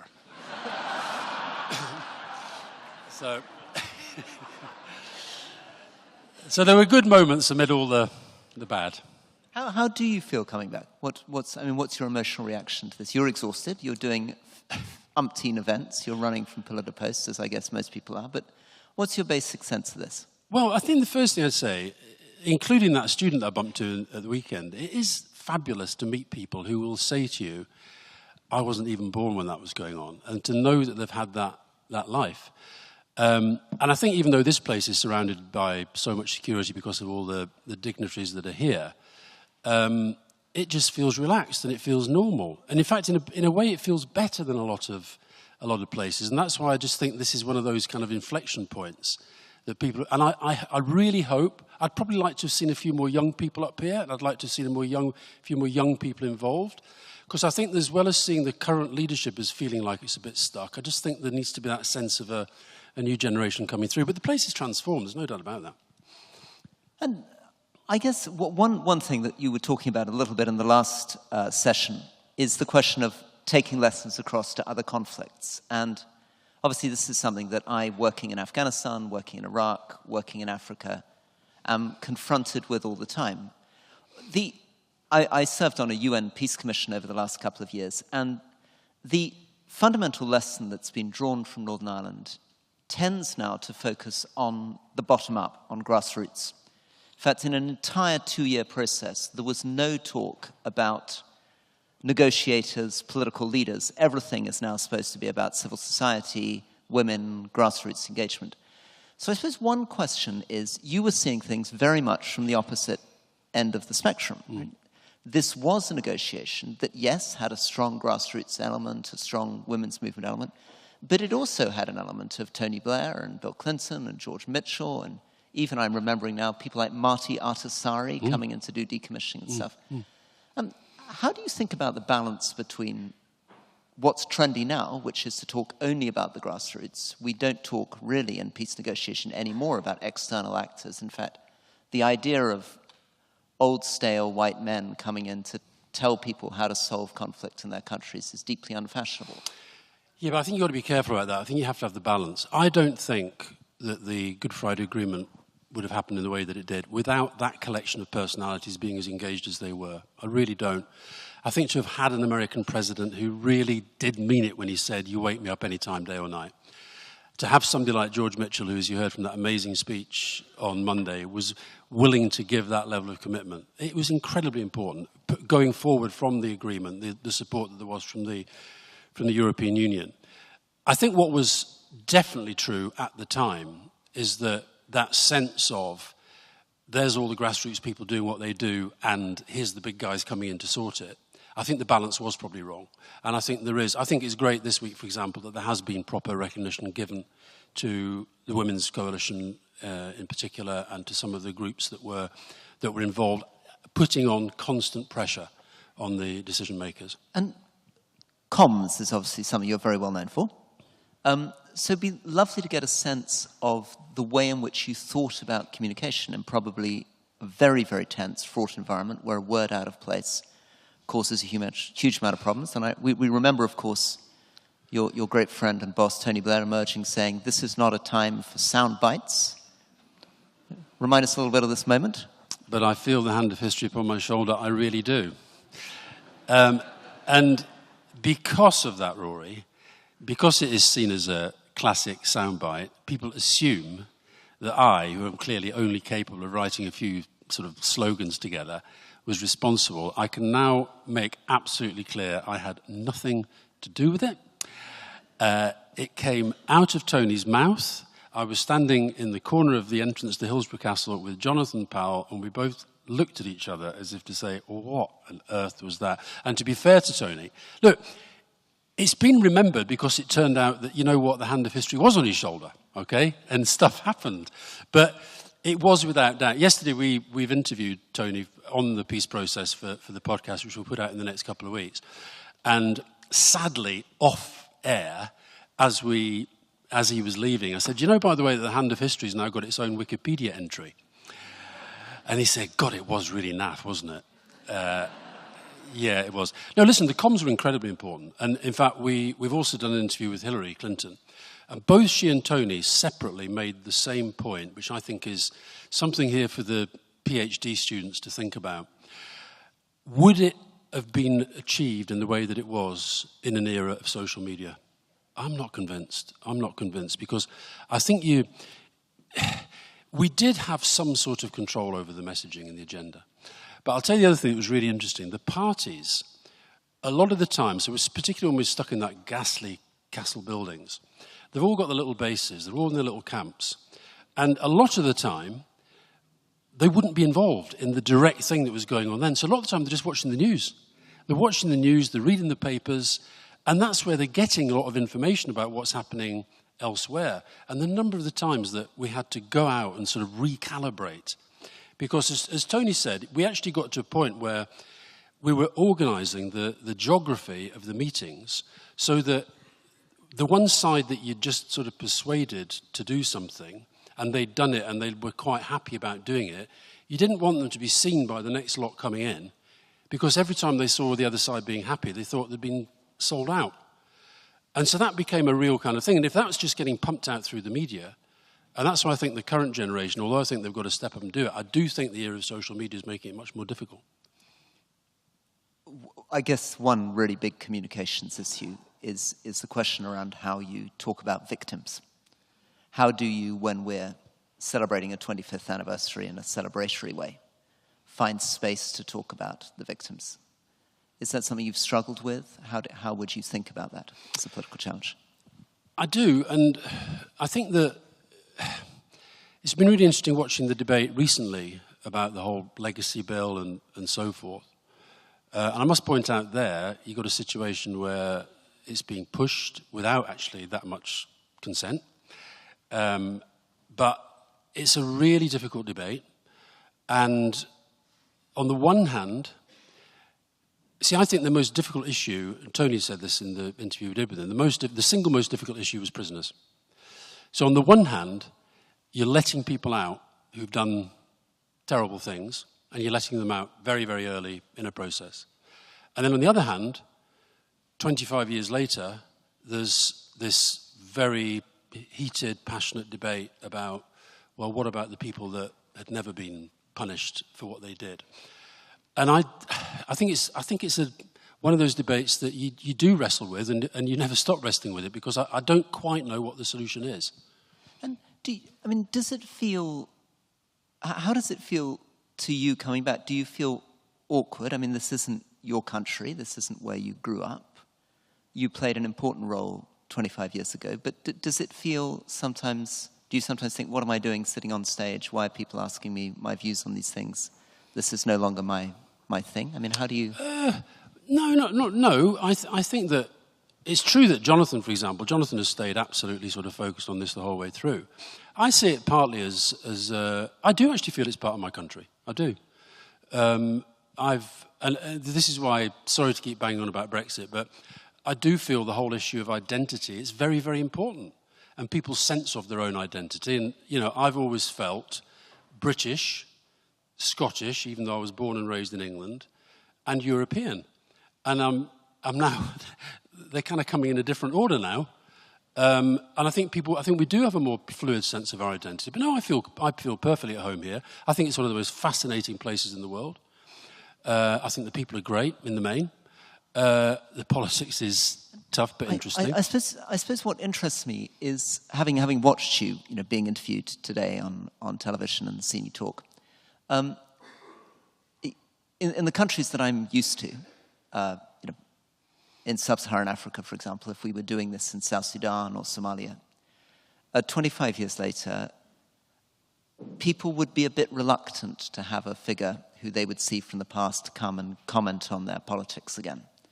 But here it seems that people are remarkably generous and open to listening to you or to Bill Clinton or to American officials coming in to speculate and talk about Northern Ireland. I'm not seeing as much pushback as I would expect from other countries. People saying, you might imagine people might say to my friend Amanda from the US, none of your business, don't get involved in our internal affairs, the world's moved on, we can sort out our own problems. Yeah, but I think that goes back to the point you made earlier about the importance of international support. You look at I can't remember, David Miliband said on the podcast yesterday how many civil wars there are going on in the world at the moment. Was it 53 or something? It's terrible. How are they going to get resolved?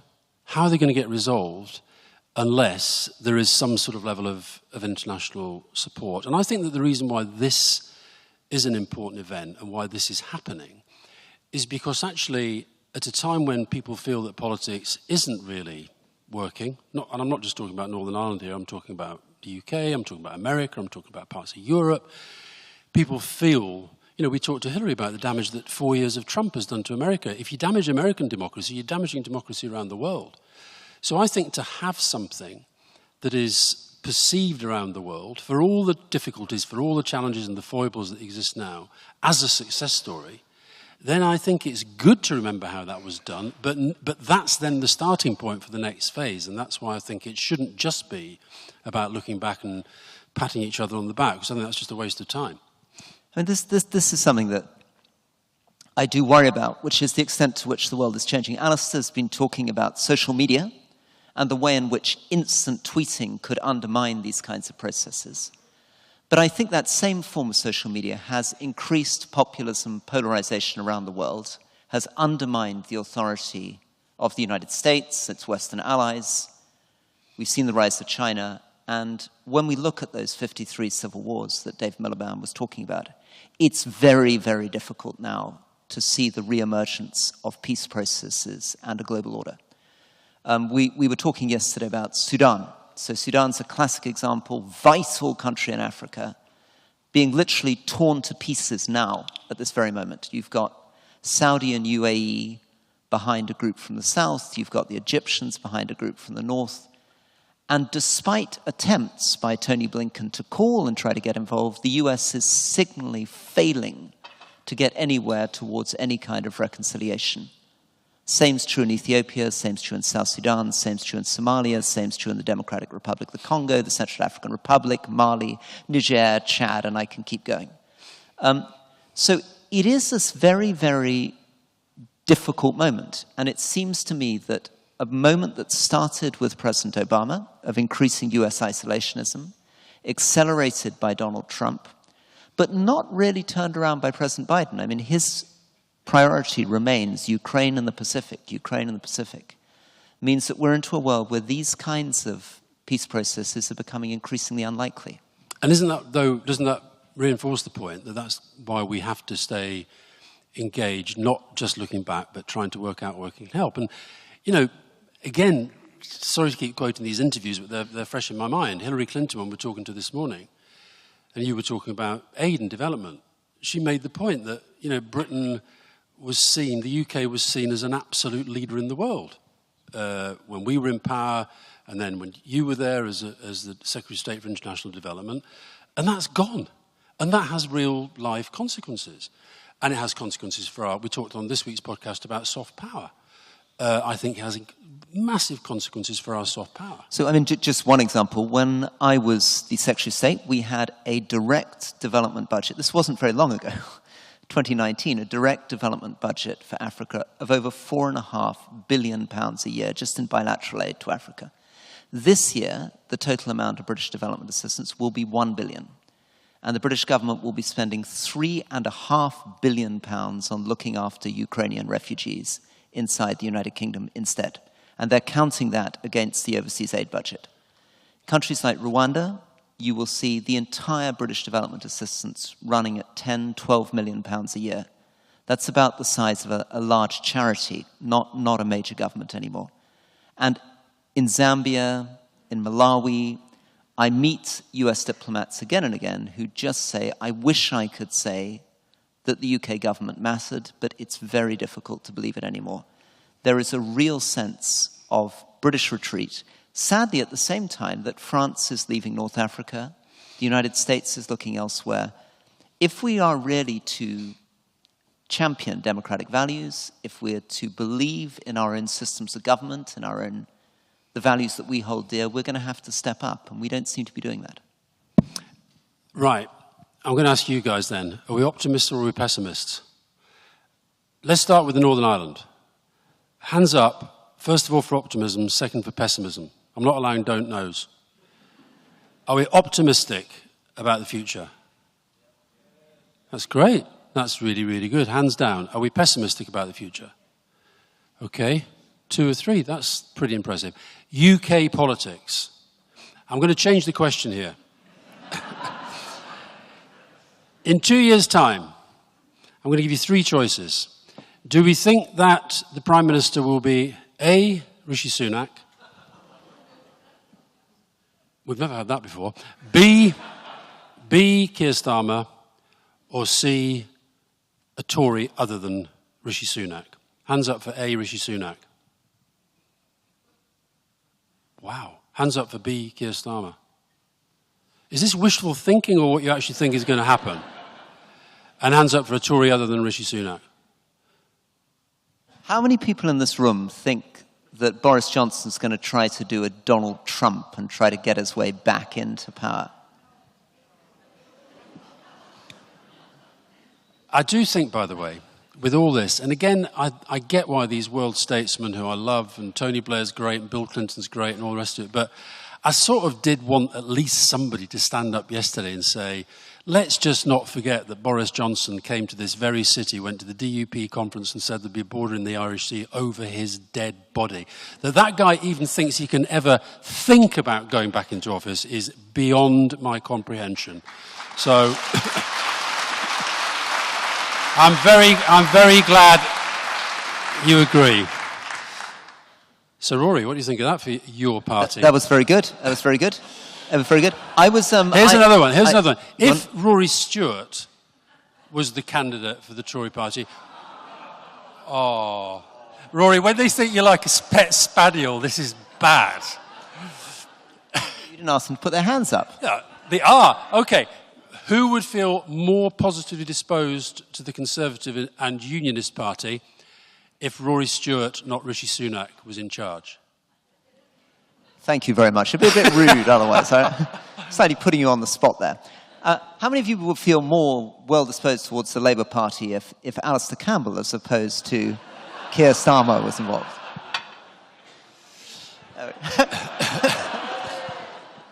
Yeah, well, that's the right answer. That's the answer I want. 1, because I don't want to do it, and 2, because I do want Keir Starmer to do it. And if I'm going to sort of go back to the place we started, I have been quite surprised the extent to which people from various parts of the Northern Ireland spectrum here have been actually saying to me, you sort of think it's not going to change until there's a change of government. And I think that's obviously quite welcome news to me. However, I think that's also quite a dangerous thought as well, because I think you can get on and do it now. I also think that I'm praying that what Keir Starmer represents is a turn away from the Boris Johnson style of very coarse, aggressive populism. Oh, he's coming back to the ads. And that, exactly, and that is why I am deeply, deeply disturbed and worried. And I'm also very worried by Labour's response on those ads. So to remind anybody who hasn't been paying attention, these were ads that said, do you think that people convicted of sexual assault on children should go to jail? Rishi Sunak doesn't, right? So it was claiming to read the mind of Rishi Sunak and claims that Rishi Sunak does not think that people who've committed sex assaults on children should go to jail. I was horrified by these ads. I was horrified because it's unbelievably...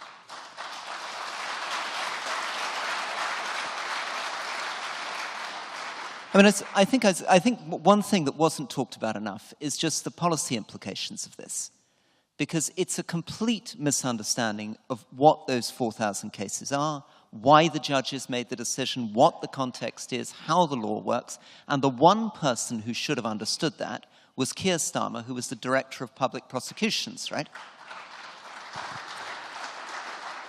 So what we really have to say, I left the Conservative Party in disgust at Boris Johnson.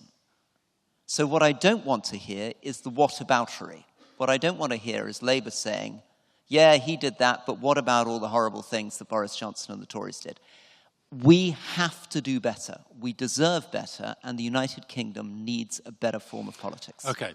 Well, anybody who listens to the podcast, let me just get a feel, who does actually listen to the rest of politics? So quite a lot of you have heard us have this argument before, and so we won't rehearse the whole thing. But I do think there's a point here. Look, I said on the podcast, I didn't like them. I didn't like the ads. I'd much rather that Keir Starmer was able to get out there and talk about what they want to do in the economy, et cetera, et cetera, et cetera. I did point out, and this relates to the relationship between politics and the media, because that's the other thing that has to change in our culture, not least here. Keir Starmer made a very interesting, very thoughtful, very thorough speech about the criminal justice system about 2.5 weeks before these ads went out. Not a single media outlet bothered with it. They weren't interested. There's no scandal, there's no controversy, there's no angle, there's no line. And so I think that what the ad was an over-the-top attempt to get heard about the stuff that they then got heard on. I agree that I'd much rather our politics was not like that, and I agree as well, I hope that if Labour do get in, that they can bring out a sort of politics that expels people like Johnson and that culture from us. But I think, Rory, we've done that to death on the podcast. We should move on. Because I don't very good at pivoting. Really. Pivoting, it's called. Well, it is a pivot, yeah, but it's a useful pivot. I think we should. I think you mentioned. We should maybe just talk a little bit more about foreign affairs, because I thought it was very interesting in the Hillary interview. The Hillary interview, by the way, I know Hillary. Everybody knows who she is. You've all seen her speak here. You've seen her speak lots and lots of times. I promise you, it's one of the most interesting conversations that I've ever been a part of. It really is that good. But she did drop in there, did she not? We've talked on the last couple of weeks about Macron's visit to China and his talks with President Xi. And what was your take? I got the feeling she thought... Well, she's represents, I think, a very strong bipartisan view in the United States of cold fury of what Macron did.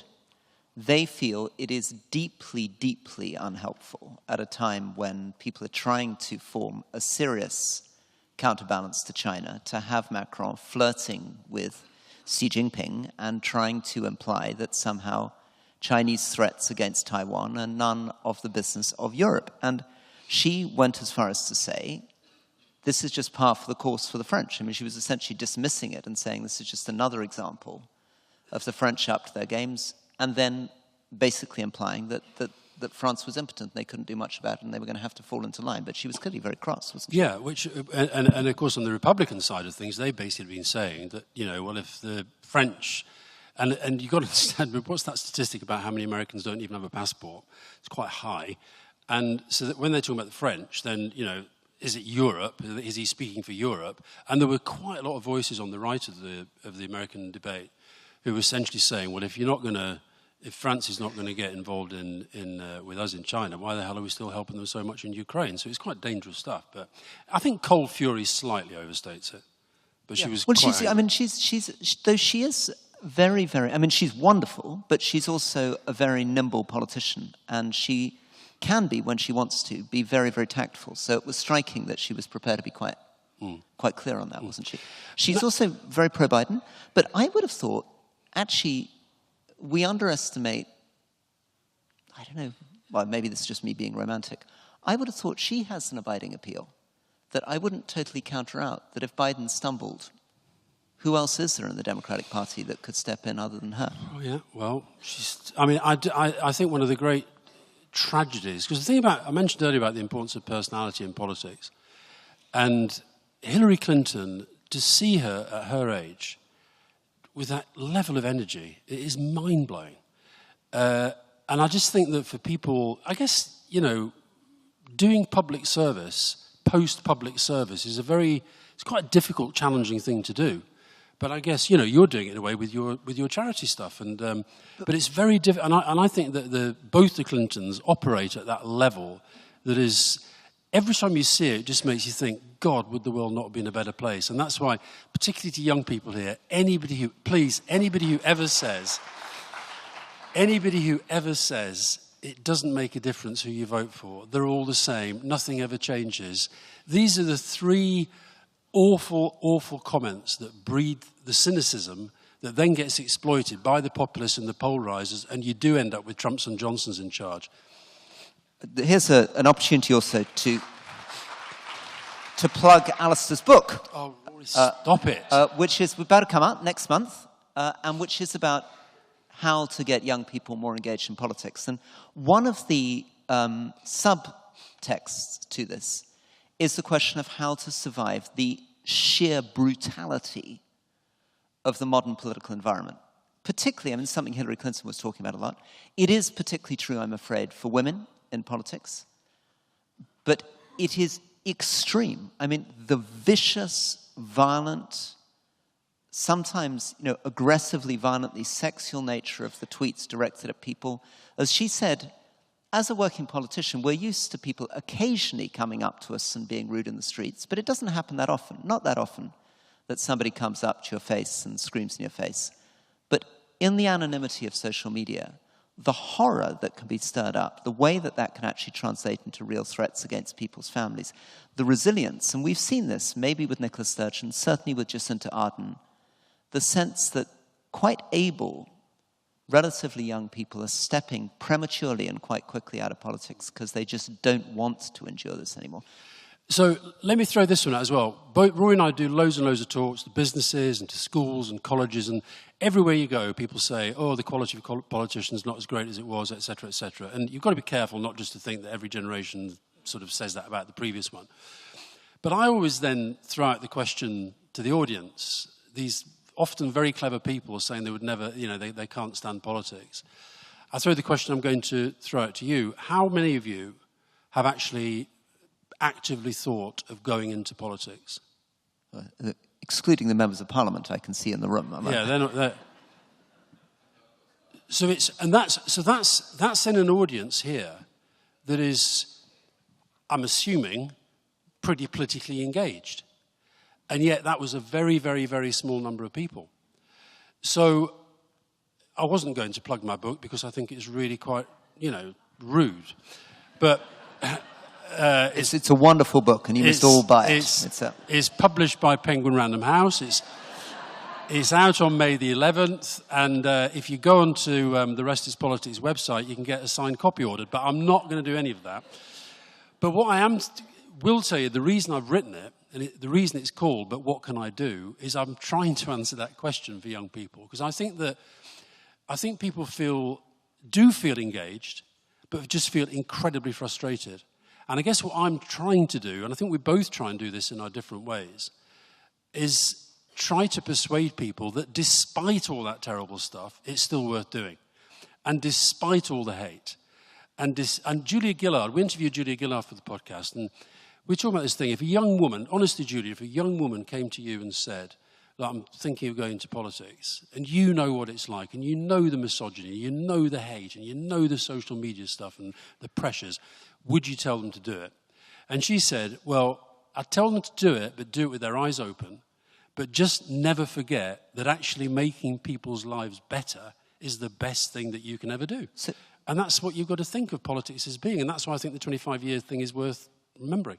You know, I think one of the privileges of what we've been doing recently, interviewing people like Juliette Gillard or Hillary Clinton, or even François Hollande. We had a lovely interview with the ex-French president. How sweet is this? He actually did a new English course to brush up. Yeah, that's proper professional politics. No, I was actually very moving. I mean, to get a sense of people at the end of their career, their immense pride at what they did achieve and didn't achieve, their honesty about their failures. Same with when we chatted to Bernie Sanders. But I think Julie Gillard had perhaps the most interesting, for me, statement about the great virtues required in a leader. So often when you ask a politician that, you'll hear them say, for example, Jonathan Powell yesterday said, what you need is vision, right? What she said is, what you need is patience, that particularly in a parliamentary democracy, it's a very, very, very slow world. And it takes many, many years for you to be able to break through. 5, 10, 15 years, maybe sitting on the back benches, sitting in opposition. You get there in the end, but it's a world, and I think this is maybe one of the challenges of a world in which we expect instant gratification. It's a deeply honourable, important vocation, but it's a vocation that requires patience. So I really, really, really hope that some of those younger ones towards the back, and I saw a few hands went up, but I hope you really do think about it. Think about politics as not being Boris Johnson and Donald Trump and scandals in the Sunday papers, but actually as really good people in the main trying to do good things. Now, we spoke a little bit at the earlier part about this, about the way in which in these celebrations we often do forget victims, forget some of the people who died who were involved in this process. And I'm going to slightly embarrassingly put Alistair on the spot just to end by asking him to play something on the pipes. Every show we've done, the Albert Hall, the Palladium, we've usually found people in the audience whose birthday it is, and I get the bagpipes out and I play Happy Birthday. And then when the Gary Lineker stuff was going on, that nonsense where the BBC was being bullied by the Tories, I actually learnt the theme tune from Match of the Day. And we played that at the Albert Hall. And I don't want to end on a down note, so please don't see this as a down note, but since my dad and my brother died, they were both, my brother was a professional piper, my dad was a Hebridean, Gaelic-speaking bagpipe to his soul. And I've become much, much more attached to the pipes. And I've actually, in my dotage, started to write bagpipe music. And I'm going to play you, I don't know if Mo's stepchildren are here. I should have told them, because I'm going to play a lament. And it is a lament to Mo, John Hume, Seamus Mallon, David Trimble, David Irvin, and two gentlemen better known as the Chuckle Brothers. Because at various points they were all involved, and they're sadly no longer with us. So bear with me, this is my first public outing of my next album on a stage, this is true, the locals will know this, that was once graced by Jimi Hendrix. And there was a complaint about the noise a mile away. I hope I don't get that.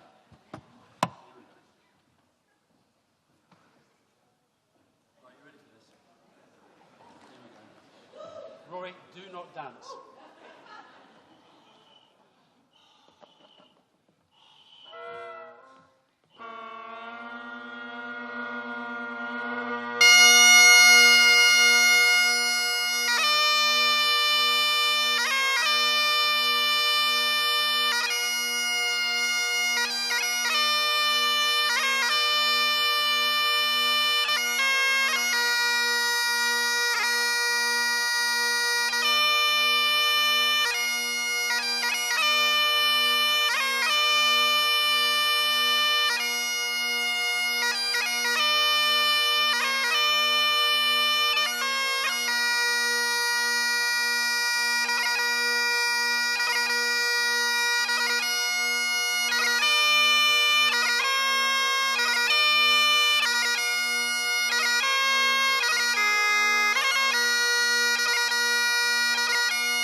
Thank you. Thank you.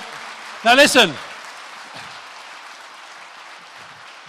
Thanks very much. Thank you. Lots of love. See you later. Bye-bye. That was an experience. Thanks, Alistair and Rory, for a great discussion. That now brings proceedings to a close in the Whitlaw Hall for today. Thank you for joining us, and I hope you have found the sessions as interesting and as informative I have. Micheál Institute panels will commence at 2 p.m. and staff will direct you to all the appropriate rooms. The Cancer Showcase commences at 1:30 p.m. So it's important that those attending that session move to the Peter Froggatt Centre promptly to be seated in advance. Staff will direct you. And if I could please ask you now to make your way to the back of the hall, I didn't have to ask you. Volunteers will be on hand to show you to the marquee situated in the quad where lunch is served. Thank you very much.